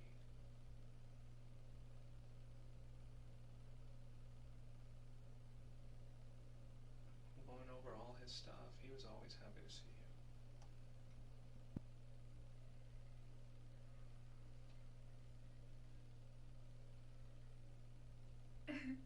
He told me this time when, because I was in his ward boundaries, so one of my roommates went to his church, and they were doing some church activity, and Travis was getting a ride. When he said his friend Katie Barnes was in the back seat, he was in the other seat, and there were two people in the front. I guess they were all going to squeeze in and go to this church activity, and they were swinging by to pick up Amy, my roommate, and I wasn't there. I don't think I was at work or something. But he said he wasn't doing much. He must have been on his phone or something, texting. But he said they parked and he looked up. And it was my house. He's like, "What are we doing here?" And he freaked out. I started laughing so hard when he told me that story. And they're like, "We're getting Amy. She's going with us." Oh, okay.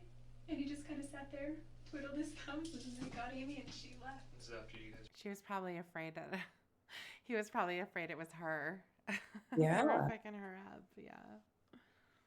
Yeah, because she tried to infiltrate every part of his life, his Yeah. church, his friend group, everything. Yeah. She's insane, by the way.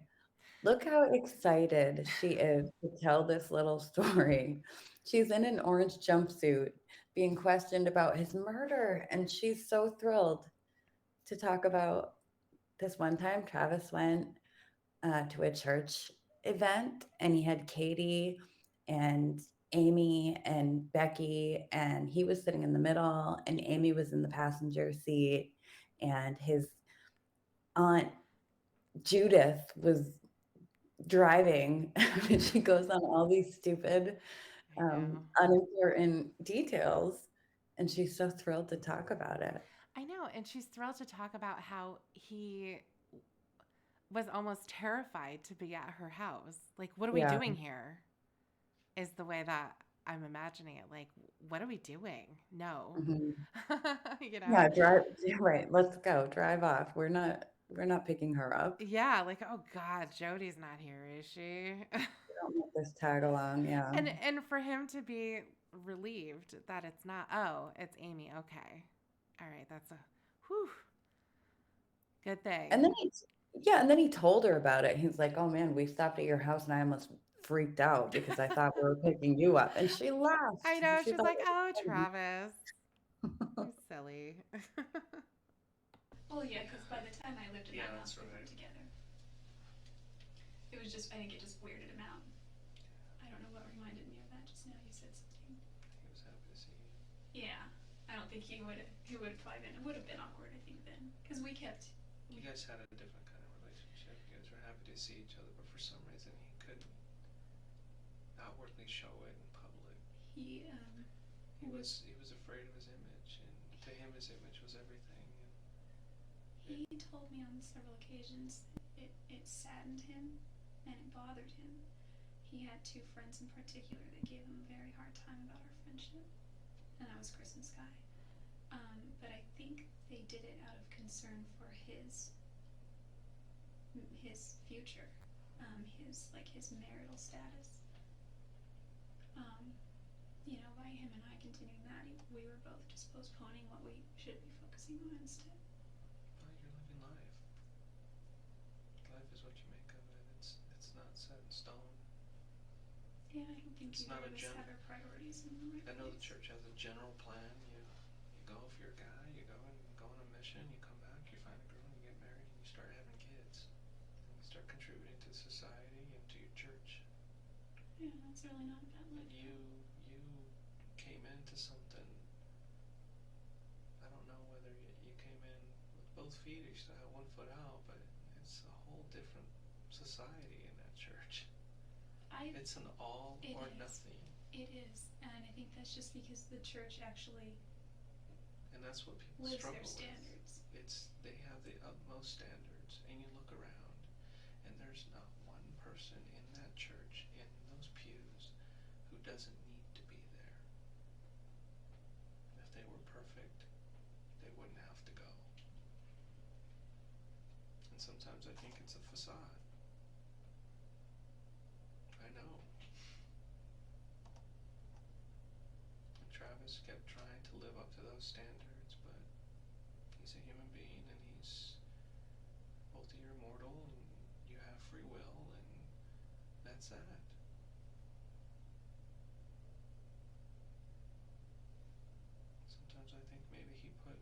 much pressure on himself to be perfect, or to at least portray himself to be perfect.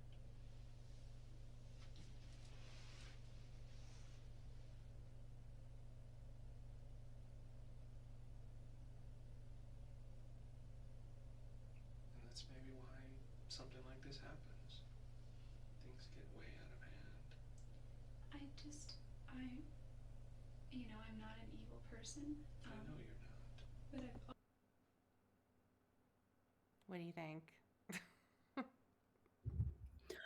Oh, she's not. She only kicked a dog once. That was the last time. Yeah. That was the last time she was violent. She doesn't get mad. She cowers in the corner when she gets Yeah, into she an argument. cries. Yeah. Travis is the one who would get violent and angry. Yes. She would just cry and then stab him 30 times Poor and shoot him thing. in the face and try to cut his literal head off. Yeah. I know. Jeez. I mean, if that's not an anger issue, I don't know what is. I 'Cause, I don't mean, know we've talked either. about that before. If you want to kill somebody, you have a gun. It can be over quickly and pretty clean. You don't have to get your hands dirty when you have a gun, as she Hmm. did. She chose the knife first. Yeah. Yeah. And she kept going at him. Mhm. Yeah, most of it, the wounds were in his back. Yeah, exactly. So he wasn't a threat to her at that point. Even if her story of him attacking her was true, which we know it wasn't. Yeah. But at that point, he's not a threat to her anymore. He's turned away. He's trying to get away from her, and Yeah. she continues stabbing him in the Yeah. back. Hmm. She's not evil, though. Okay. No. always have, and I'm not a promiscuous person. Um,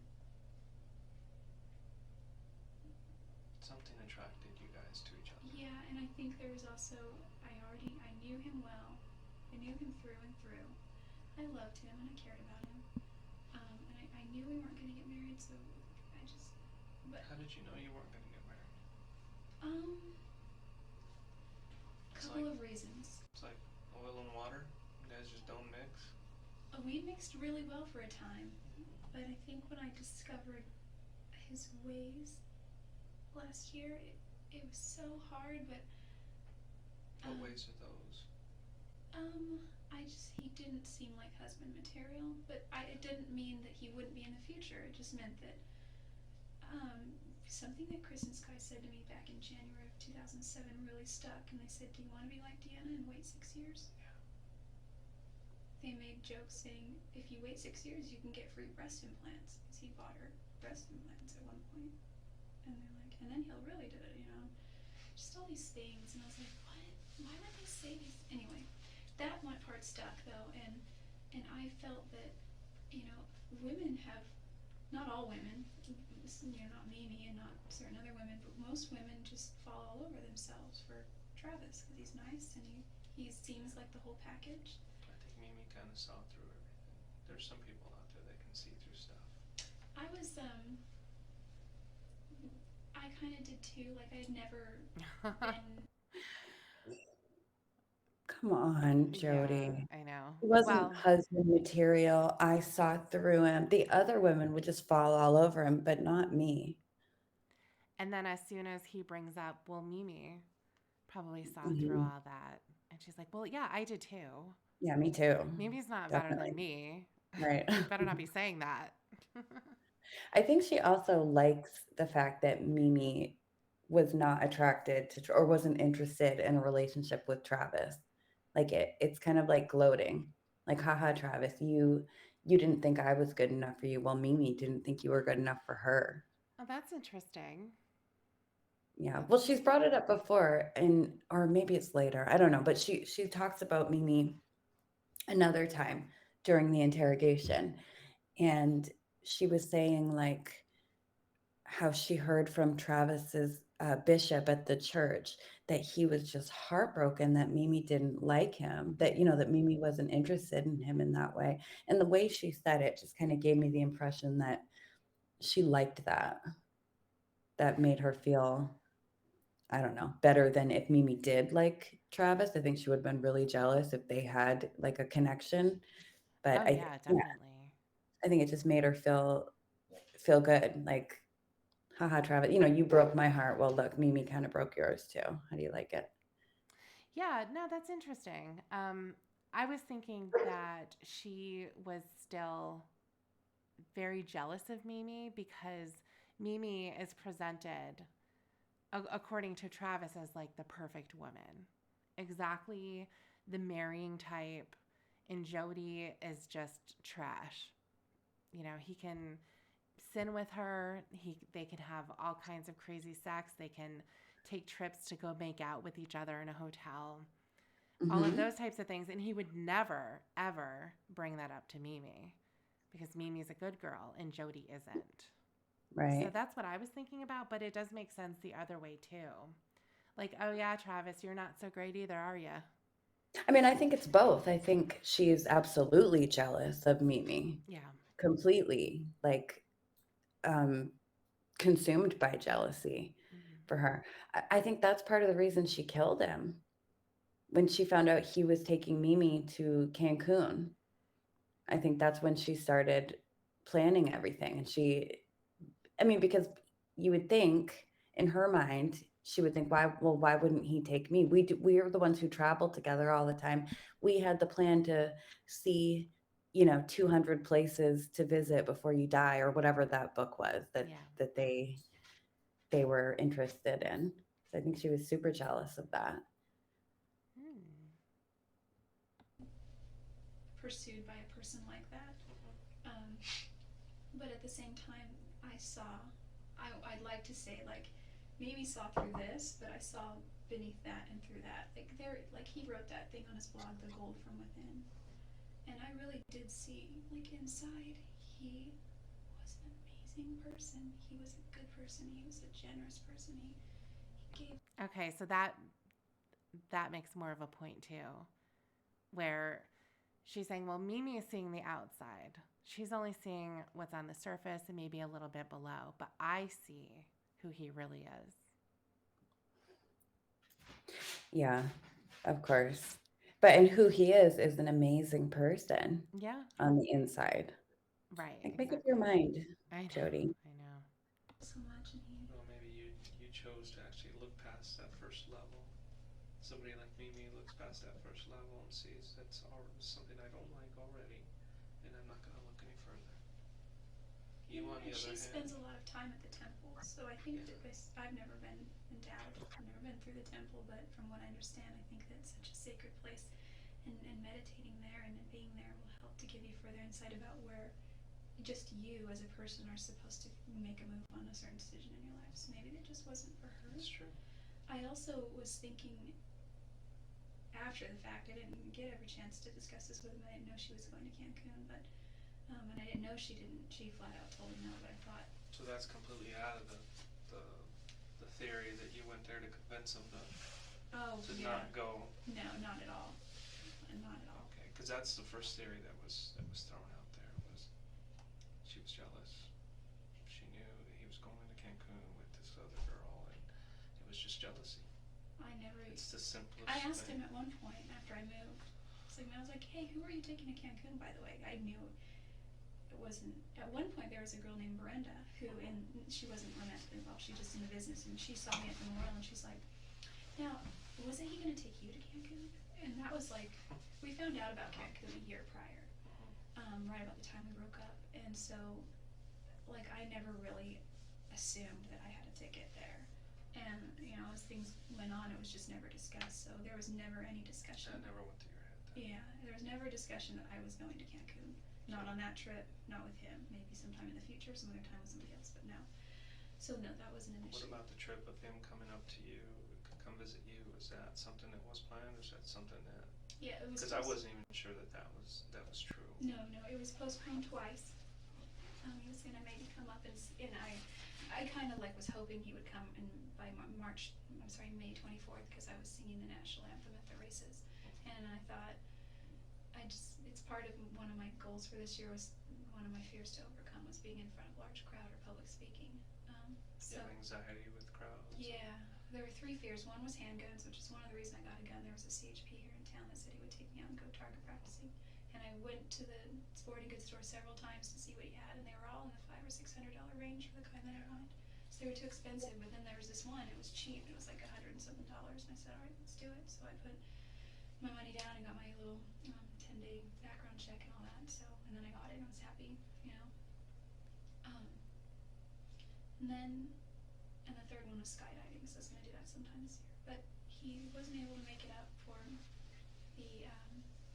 he was scared to tell me that too. He's like, I know you get really Was he upset. scared? Not scared, I'm But hesitant. he didn't want you to be upset. He didn't want to hurt my feelings. He told me that. He was on the phone in early May because I had known about that I was going to sing 8 weeks prior, about 8 weeks prior.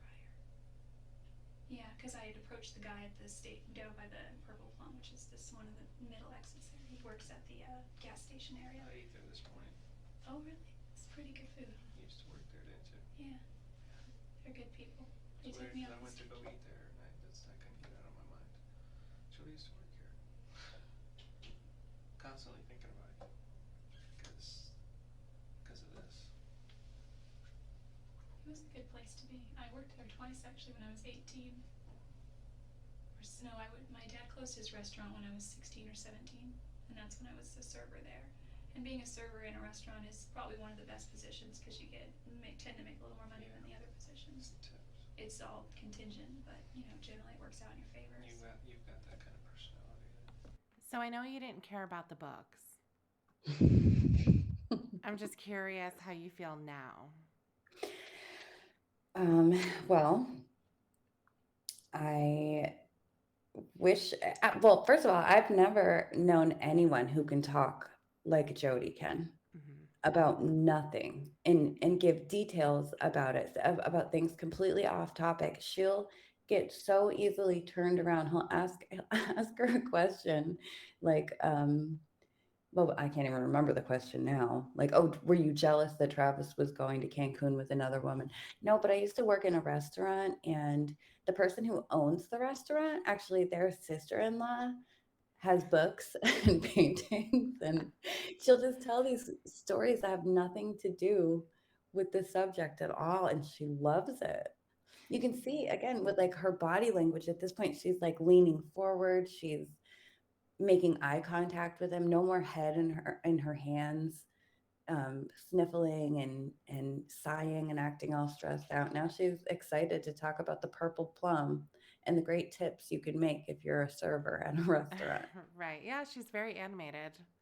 She's she's very bright, it looks like, and she's very talkative, and she'll just keep talking and talking if you let her.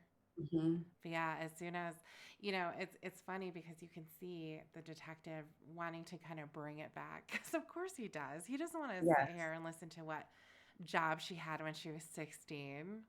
Who Hmm. cares, And he'll just be like, I've been thinking about you a lot, Jodi. That's how much this case has impacted me. Is that I keep thinking, and so everything that has to do with you, whether it's a place that you said you used to work at, or thinking about Travis and things going over in his mind, he's constantly trying to bring it back, and she will not take it. She just veers right off. Her response to that was, the food's pretty good there. I know exactly. Like, Oh God. did you try the guacamole? It's really good. People want to tip you. Yes. So Yeah. when he didn't come up, was there an issue with that? Did you guys talk about that? Well, he said he put it so delicately that I couldn't be mad. I was sad, but I wasn't mad or anything. And he said, he's like, I'm just not sure. He said, there's a lot of stress going on. There's a lot of things right now, with this, and just I have stuff going on. And he's like, I've been hesitating to tell you, but it looks like I might not be able to make it up there to watch you sing. And I've been scared to tell you that.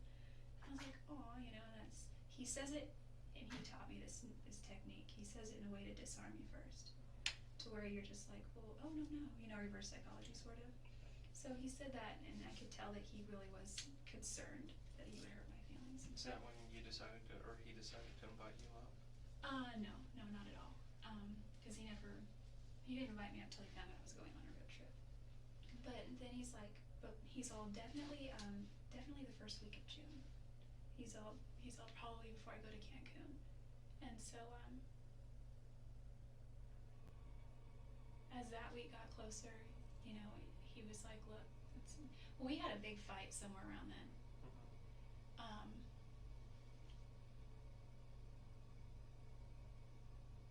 I don't remember the exact timeline, but it was in late May. And Is that when his email was sent out that you sent him, or which, oh, was it a large email about your relationship?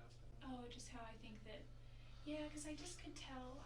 Because I edited and I did all the editing and the grammar and spelling. He's not the greatest speller. At on his first chapter of his book, and he wanted to post it on his blog. And I noticed when he posted the introduction that he's like, special thanks to Katie Barnes, and I have no jealousy toward her. She's just a great girl. And Yeah, I bet. Didn't he write her a really nasty email? Um, I don't know if it was an email or a text, but there was one. Are you thinking of the one where he said that he's nothing but a dildo with a heartbeat? Yeah, there was something, and I remember it being something that felt like that was the catalyst that had her get so angry at him. Oh, for giving credit to this other girl and not to her for. Well, maybe I mean, we know from the different writings and stuff that Travis wasn't always very nice to Jodi and the things that he Mhm, said, calling mhm. her names and all of that kind of stuff. He wasn't very respectful all the time when they would fight. And I thought that there was some kind of an email, or you're right, it could be text message, or actually, wasn't there some type of instant messaging that they would do? Yeah, I think so. Yes. And there were messages that were particularly nasty. I don't know if I've seen those ones. I haven't seen a lot, or I haven't read a lot of their correspondence because I know in the trial they mentioned that there were like 82,000 text Oh messages my God. between the two of them. Right. So obviously I have not I have not read all You of didn't those. do that? You had a lot No, of not time all of them. here. Mm-mm. Okay. But there was one in particular where he said, "I'm nothing but a dildo with a heartbeat to you," Hmm. and he also told her, "I don't want your apology. I want you to know what I think of you, and I want you to know how evil I think you really are." Okay. And yeah, he said a lot of stuff that, in my opinion, is those are like parting words. There's no Right. coming back after So that. maybe that was in May. Yeah, maybe I wasn't paying attention to the timeline of it, but Yeah. yeah, maybe that's when. But it's very funny that Jody says that we had a big fight, and the reason for it was because I edited the first chapter of his book, and he gave credit to this other woman. No jealousy, no jealousy She's a at great all. girl. She's great. But we had a huge fight over it. Right, exactly. Yeah, big fight, but just glossed over what that was. Right. And what an immature thing to whine about, not getting credit, but public credit for editing something. Oh yeah, that was really important to her. I think the Mhm. whole idea, and I can understand it, where obviously, if somebody doesn't want you around unless no one else is around, Right. they nobody can know that you're speaking to this person. You have to have them come over in the middle of the night and have them Mhm. leave before anybody knows. You can't have them around your friends or your family just like normal. That's a pretty shitty place to be. Yeah, your dirty little secret, Yeah, right. dirty little secret. Yeah, Mhm. absolutely. So, to that degree, of course, the end result of all of this is never an option, or it shouldn't be. Right, You right, know, just end the just relationship, end the leave, relationship. obviously. Yeah, Yeah. but yeah, man, it's certainly the things that Travis said to her, but then also was seeming to put a lot of these other girls up on a pedestal. You It's like that Yeah. story of him showing up at her house with these other people. What? Oh my God, what are we doing here? No. And she's like, oh yeah, oh, he freaked out. It's like if somebody pulled up to my house with a group of people and they were like, what are we doing here? Oh my God. That wouldn't be a positive thing. That's a pretty Right. negative. That's a pretty negative thing. Well, Yeah. of course. Yeah, I do think I agree. I think Jody felt like, again, like his dirty little secret. Like, I'm not good enough for you to marry me. Mimi is the kind of woman you want to marry, but I'm good enough for you to do all these, you know, dirty, raunchy sex acts with. Yes. Yeah. But I'm not good enough for you to. And I think this is even a quote. She said something like, uh, he kissed me in the dark, or like ignored me in the daylight and kissed me in the dark, or something like that. Like, Yeah. um, he didn't want to be affectionate with her in front of other people, or even admit that they were dating when they were dating, or admit that they were sleeping together or anything. It all had to be a big secret. Yeah. So like if Travis was walking with Jody down the street and he saw a car coming, Jody's going in the bushes. Like he's gonna push her right in there. We're just gonna shove her in the bush. Exactly. Like, quick, Exactly. Jody, duck. This is a member of my church. Get out of here. Get out of here. Exactly. Oh my God. You know, there's nothing there to worry about. In fact, when when I was worried about Lisa Andrews and Elena Gomez, her best friend, they were all spending a lot of time together, and so I wasn't sure that she would post flirtatious things on his MySpace. And he's like, "Don't worry about that." And he's like, he said at one point, he's like, "If you have anything to worry about, it's Katie Barnes." And so I was like, "You are so spinning it to throw my focus off something," and I don't think there was ever any concern with that. I know that he liked her, but nothing more. As a friend, and he said she's a little freaky and emotional and unstable sometimes, but I think she's just young. She's a nice girl. And so he So said that, what's I'm your like, and I excuse? said, hey, make sure you posted a special thanks to Jodi Arias for editing. And he's like, I can't do that. And I was like, why not? And he's like, Jodi, we've discussed this. And what he meant was people, I made a few comments because he was like, leave me comments on my blog and rate me 5 stars, and that kind of thing. Because also it looks like people are going there. So I left a few comments, and he saw people who already said things, and he was referring to Sky Hughes, who was like, hey, I noticed a certain someone's been commenting on your blog, and I think it's because he had given her and I told him to say this too. Okay, I'll be real quick because I know this is all I'm just giving you background. We sat next to each other at the last convention, in pre-legal convention in Oklahoma City, and it's because we buy our tickets way in advance. So we bought our tickets last year, and because he qualifies for executive director every month, which is one of the top levels in the company, he gets to sit on the floor close to the front as opposed to the stadium seats. So I had a ticket because he bought a ticket for me at the time. So it wasn't a big deal, but we were just sitting next to each other. But she made a comment. Of course he has to explain. Listen, we got our tickets a year ago. There's no way she's going to give up her seat for stadium seats. So he sent that ticket. He sent that text either to her friend Holly or relayed to her or someone. Anyway, I realized that she was giving him a hard time, so I said, listen, tell her next time she says anything that Jodi's dating other people and that she's moving to California soon, because it was already in the plans to move to California. I don't understand why he couldn't just tell them that you guys were still friends. What issue is it? I wondered that too, and he said it's because him and Sky had a lot of arguments, but it wasn't because they disliked each other. It's because they both have sort of fiery personalities. Yeah. She has a strict set of standards, and he's just like opinionated. So together that's kaboom. And but they nonetheless they were really best of friends, especially him and her husband, him and her husband Chris. Oh, God. I'm exhausted from this, that. this was a rough one, huh? Yeah. Are you okay? Yeah, okay. I'll be Okay. okay.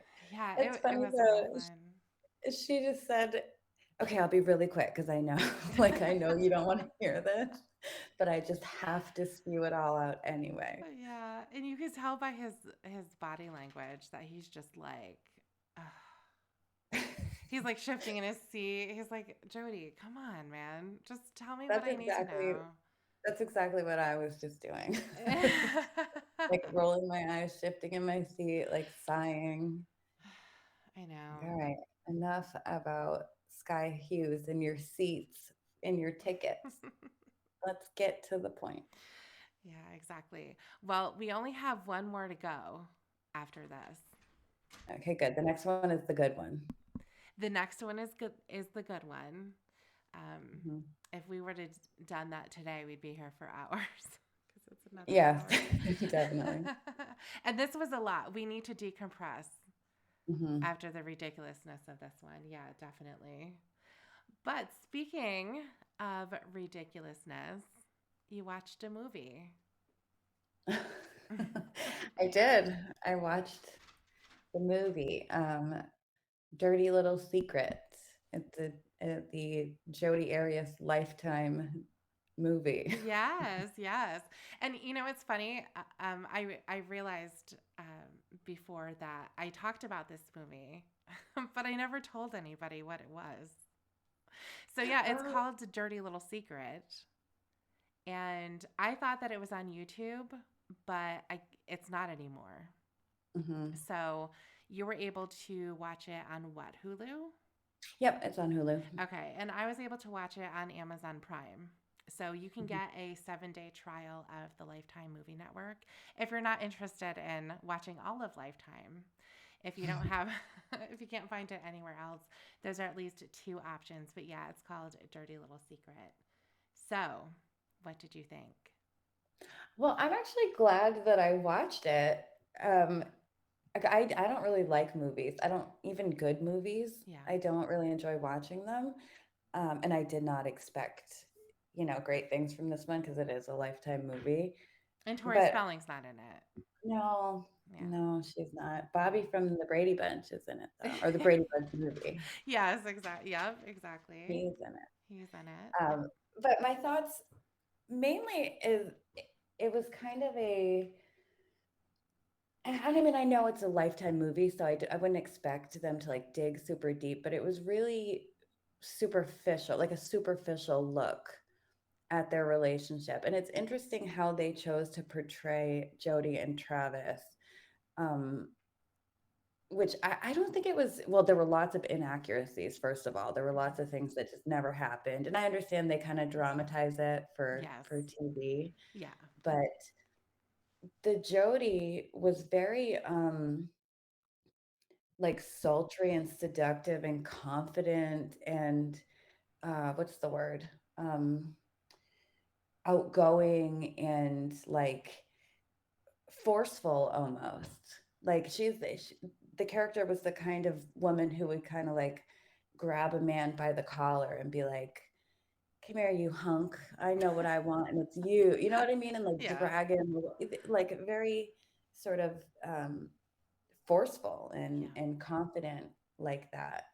And I don't think Jodi, the real Jodi, at least that's not what she wanted to portray. She wanted to seem like this sweet, innocent um, Mormon girl. Hmm. And in the movie, her her switch from like semi-normal to insane happened in the blink of an eye. Yeah. There was no real like development to see how that could happen over time. Hmm. And Travis was portrayed as basically an angel, and he again, I think it was very superficial in the way that in the movie Travis cut things off clean with Jodi. Said, "I don't want anything to do with you anymore. You need to leave me alone."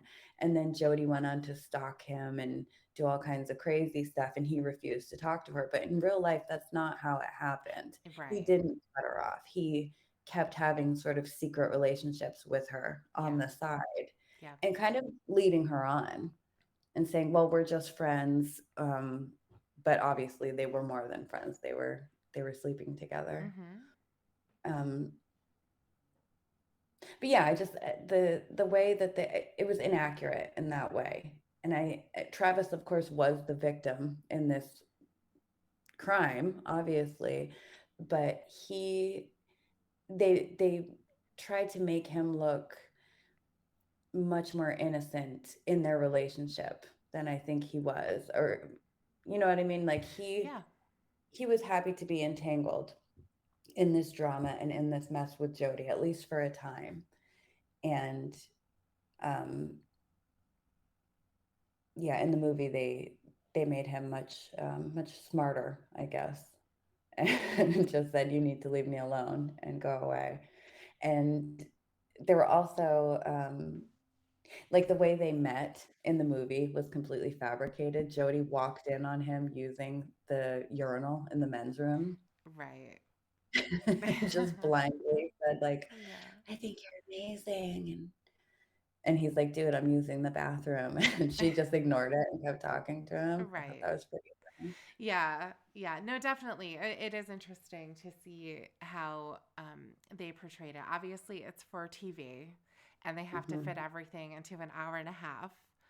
So, they're not going to be able to make it. And I think that when it comes to the media and the portrayal of Jodi and also Travis, it was all about sex, Yeah, right? It's all about sex sells. So I think that's the reason why this story became so big and why it was national news, because these types of things, when it comes to either domestic violence, now I know that it's often the roles can be reversed. When you have a woman who commits such a violent crime, um, it's going to be shocking. You usually don't hear about something like that, where there's a multiple stabbing, shot in the head, and then their throat is cut. And mhm, that's very violent. But I think that also it has to do with sex. It was they weren't having an affair, but it was something that they were doing undercover. So that here you have these people who are supposed to be following the Mormon faith, and they weren't doing that in the bedroom. right. So Well, it's and pretty there were wild. pictures from the crime scene of Yeah. them, like, having sex and Yep. naked. Yep. So, yeah, that's very sensational when it Yep. comes to the news. Yeah. And I think Exactly. the fact that Jodi was an attractive young woman was another reason why it was so big in the media. Right. Like in the Exactly. movie, they kept going on and on about how gorgeous she is and Yeah. how any she could have any man that she wanted. Mm-hmm. And she had tons of confidence in the movie. And again, I don't think that is accurate to Yeah. Jodi. I think she was I really don't think so insecure. either. Yeah. I think to a certain degree she felt more comfortable with men. Mhm. I think that's pretty clear. I think most of her relationships were with men. She tries to play up these comments of, "Oh, she's a really nice girl. She's a really nice girl," but she was never friends with these people Mhm. ever, you know. Um, so yeah, I think that she likes men obviously a lot better. But you're right. I don't think that she's the type of woman who was in a lot of relationships. I don't think she was dating a lot. I think that she could do flirtation, but that's kind of where it would go. And I'm thinking about how she did work in restaurants. I think that was predominantly all of her work history Yeah. was working there. And for that, you have to have, I suppose, a certain level of personality in order to get paid well, to get tipped well. And all of her focus was on the men. If there was a woman, you're not getting a refill, honey. Yeah. Because Jodi's busy at the next table that's full of guys. So I think she can do that, and I think it worked to her advantage. But you're right. I think in the movie it's overplayed, as she Yeah. is just this. She's just dripping in sex. Mhm. But I don't think. Now, when you talk about the inaccuracies, there's also one accuracy that I think you would have noticed, and that was the use of three hold wonder. Yes. Oh, yeah. I knew you'd remember I that thought of one. that. Mhm. Yeah, yeah, exactly. And what did you think about the final scene? Well, I should not the final, but when the murder actually happened. The murder scene, Yeah. I think it was a lot calmer in the movie than it probably was in Mm-hmm. real life. Yeah. It's so in the movie, Travis is in the shower and Jody's laying in his bed and she hears his phone go off. So she grabs it and looks at it, and it's a text from his ex-girlfriend. And the girlfriend says, like, well, I'm ready to talk. And Jody does some crazy immature stuff. And she's like, well, I can't talk. Jody's here. I'm spending time with Jody. I don't need you anymore. Mm-hmm. And the girlfriend or the ex-girlfriend responds, great, go back to the girl who, you told me is only good for one thing. You two deserve each other, or something like that. And that was what set Jody off. So Mm-hmm. she'd been planning to kill him all along. Obviously, she brought the gun and the knife and all that, but that's what triggered her to, I guess, go through with it. The movie didn't really make much sense in that case because she had planned to go there and kill Travis. Oh, you know what? It just dawned on me. I just figured it out. She had gone there to kill him, but when he invited her in, it surprised her, and I think she changed her mind and wasn't going to kill him after that Mm-hmm. because he was being nice to her and he wanted her to spend the night. But then she saw the text from his ex-girlfriend and she decided to kill him. So she attacked him in the shower and he kind of just stood there and like let her. He stumbled over to the sink Yeah. and just stood there looking in the mirror while she stabbed him 100 times in the back, Yeah. and then kind of fell to the floor. And she did this weird thing where she sort of like cradled him in her arms and then cut his throat. I think it was a lot more chaotic and Yeah. loud and terrifying in Mm-hmm. real life. Yeah, sure. This was something that was just orchestrated, for TV. But yeah, I think you're right too. That I think that scene was much more chaotic. You could tell by the blood. It wasn't like there was just blood in the shower or blood by the sink. It was down the hallway, all over the walls. So yeah, there was a lot going on in that, and of course too, you had the camera. The camera fell and took pictures of Jody Hmm. moving his body. Yeah. So yeah, it was definitely chaotic. Now, while I was looking on YouTube to find this video, or this movie, I should say, I did find another one. Oh, yes. Yeah, I think it was made this year. At least that's the date that's on the video. This one is actually on YouTube. And let me just see what the name of it is. It is called Bad Behind Bars. So I have another assignment for you. Oh God. Oh, Okay. come on. Yeah, Well, no, it'll be great. I'll do it because I would have never watched the other movie on my own if you hadn't asked me to. Hmm. And I'm strangely glad that I did. Although I disagreed with a lot of it. I think, like I said, a lot of it is inaccurate. It was still Yeah. interesting to to see it all put together. Yeah. So, and I'm very familiar with the story of Jody and Travis and that crime. I'm Hmm. not as familiar with the story of, Jody post murder and her Yeah. relationships with the people in prison. I have heard Hmm. about it. I watched or listened to an interview with her cellmate or this person here. Um, I heard an interview where they talked about their relationship with Jody. Yeah. But yeah, Yeah. so I'll be interested to watch this one Oh, too. good. So yeah, if anybody else wants to watch it too, it is called Bad Behind Bars. It is on YouTube. It's a Lifetime movie, and so this is about a couple. So obviously two women because they're in jail. This is prior to the trial, and so she runs into them, and of course, Jody being Jody, she makes her way into their lives, and they become friends. They become inseparable. And then one of them is released, and maybe this is the one that had the interview. Her name is Donovan.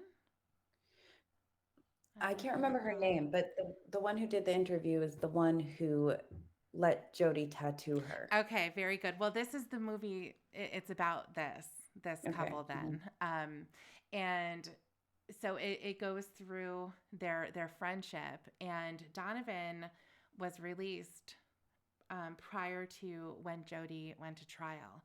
So when she was released, she started helping with the Jodi's campaign of Mhm. innocence, and so she was posting on social media and all those types of things.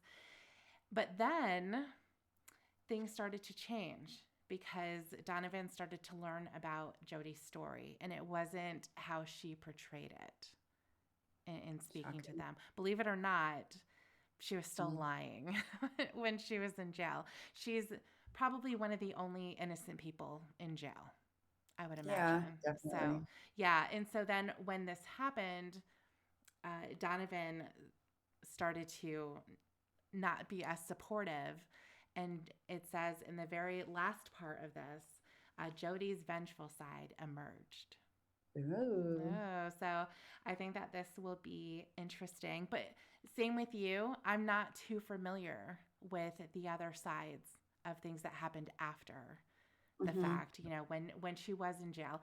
I know that there were stories that had come out, possibly the interview that you're talking about, but also just other things too of people who were cellmates of hers and calling her a sociopath, and they have their own opinions of Miss Jodi.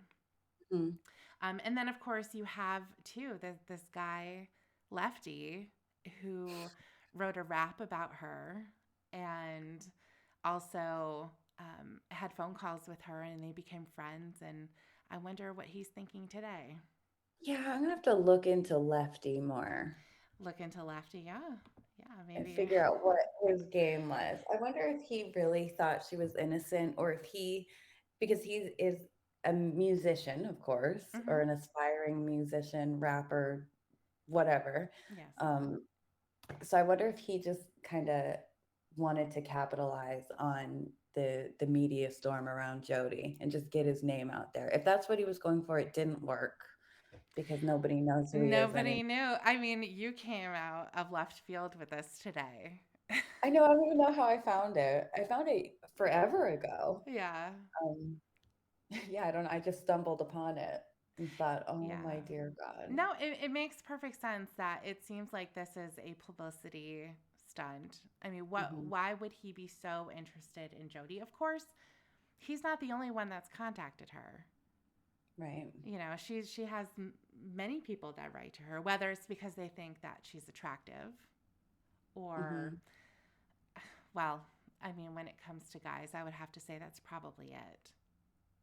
Yeah, yeah. I think she does have many admirers. There are Hmm. lots of weird men who are attracted to women like that, like Casey Anthony. There's lots of weirdos Yeah. who Hmm.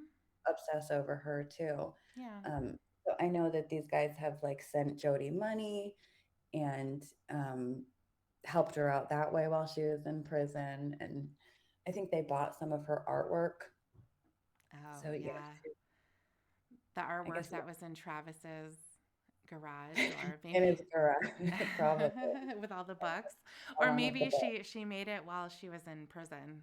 That could be She it. did make it. Yeah. Yeah, she was Yeah. painting while she was in prison and So selling good. her artwork. Yeah. Ugh. And you have to ask yourself, who the hell would buy a painting of a kitten or whatever bullshit Jody's painting that is done by Jodi Arias?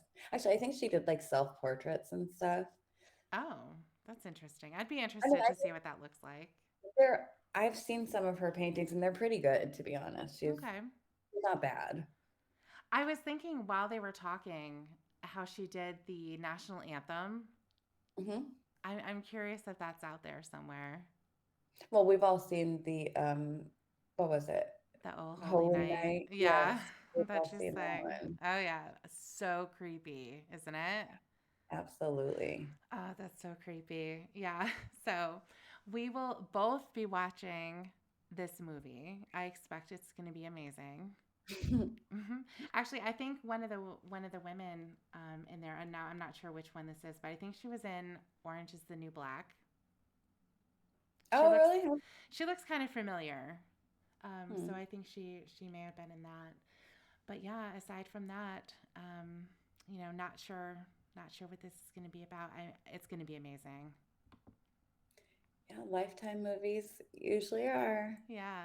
Now Mm, you're gonna be suggesting Lifetime movies to me yeah, I am. next time. You're gonna say, "I watched this new one." I'll be like, "What?" Now you're watching Lifetime movies? You're gonna be obsessed. It's going to be my very favorite. Yes. Yes. So that is going to be it for now. Again, we have one more of these coming up, and then we'll be moving on to the trial. So that's going to Yay. be good. Yay, finally. Finally, Mhm. finally. This has been a long road. And this one in particular felt like the bumpiest. Well, yeah, 'cause, Jodi's a time waster. She did the same thing in the trial, and it can be very entertaining to watch. Yeah. God knows I've watched it a million times, but she wasted everybody's time during the trial too, especially when she was on direct examination. She would just Oh, ramble yeah. Oh, yeah, on definitely. and on. Yeah. Yeah, exactly. Well, we will see you next time. And until then,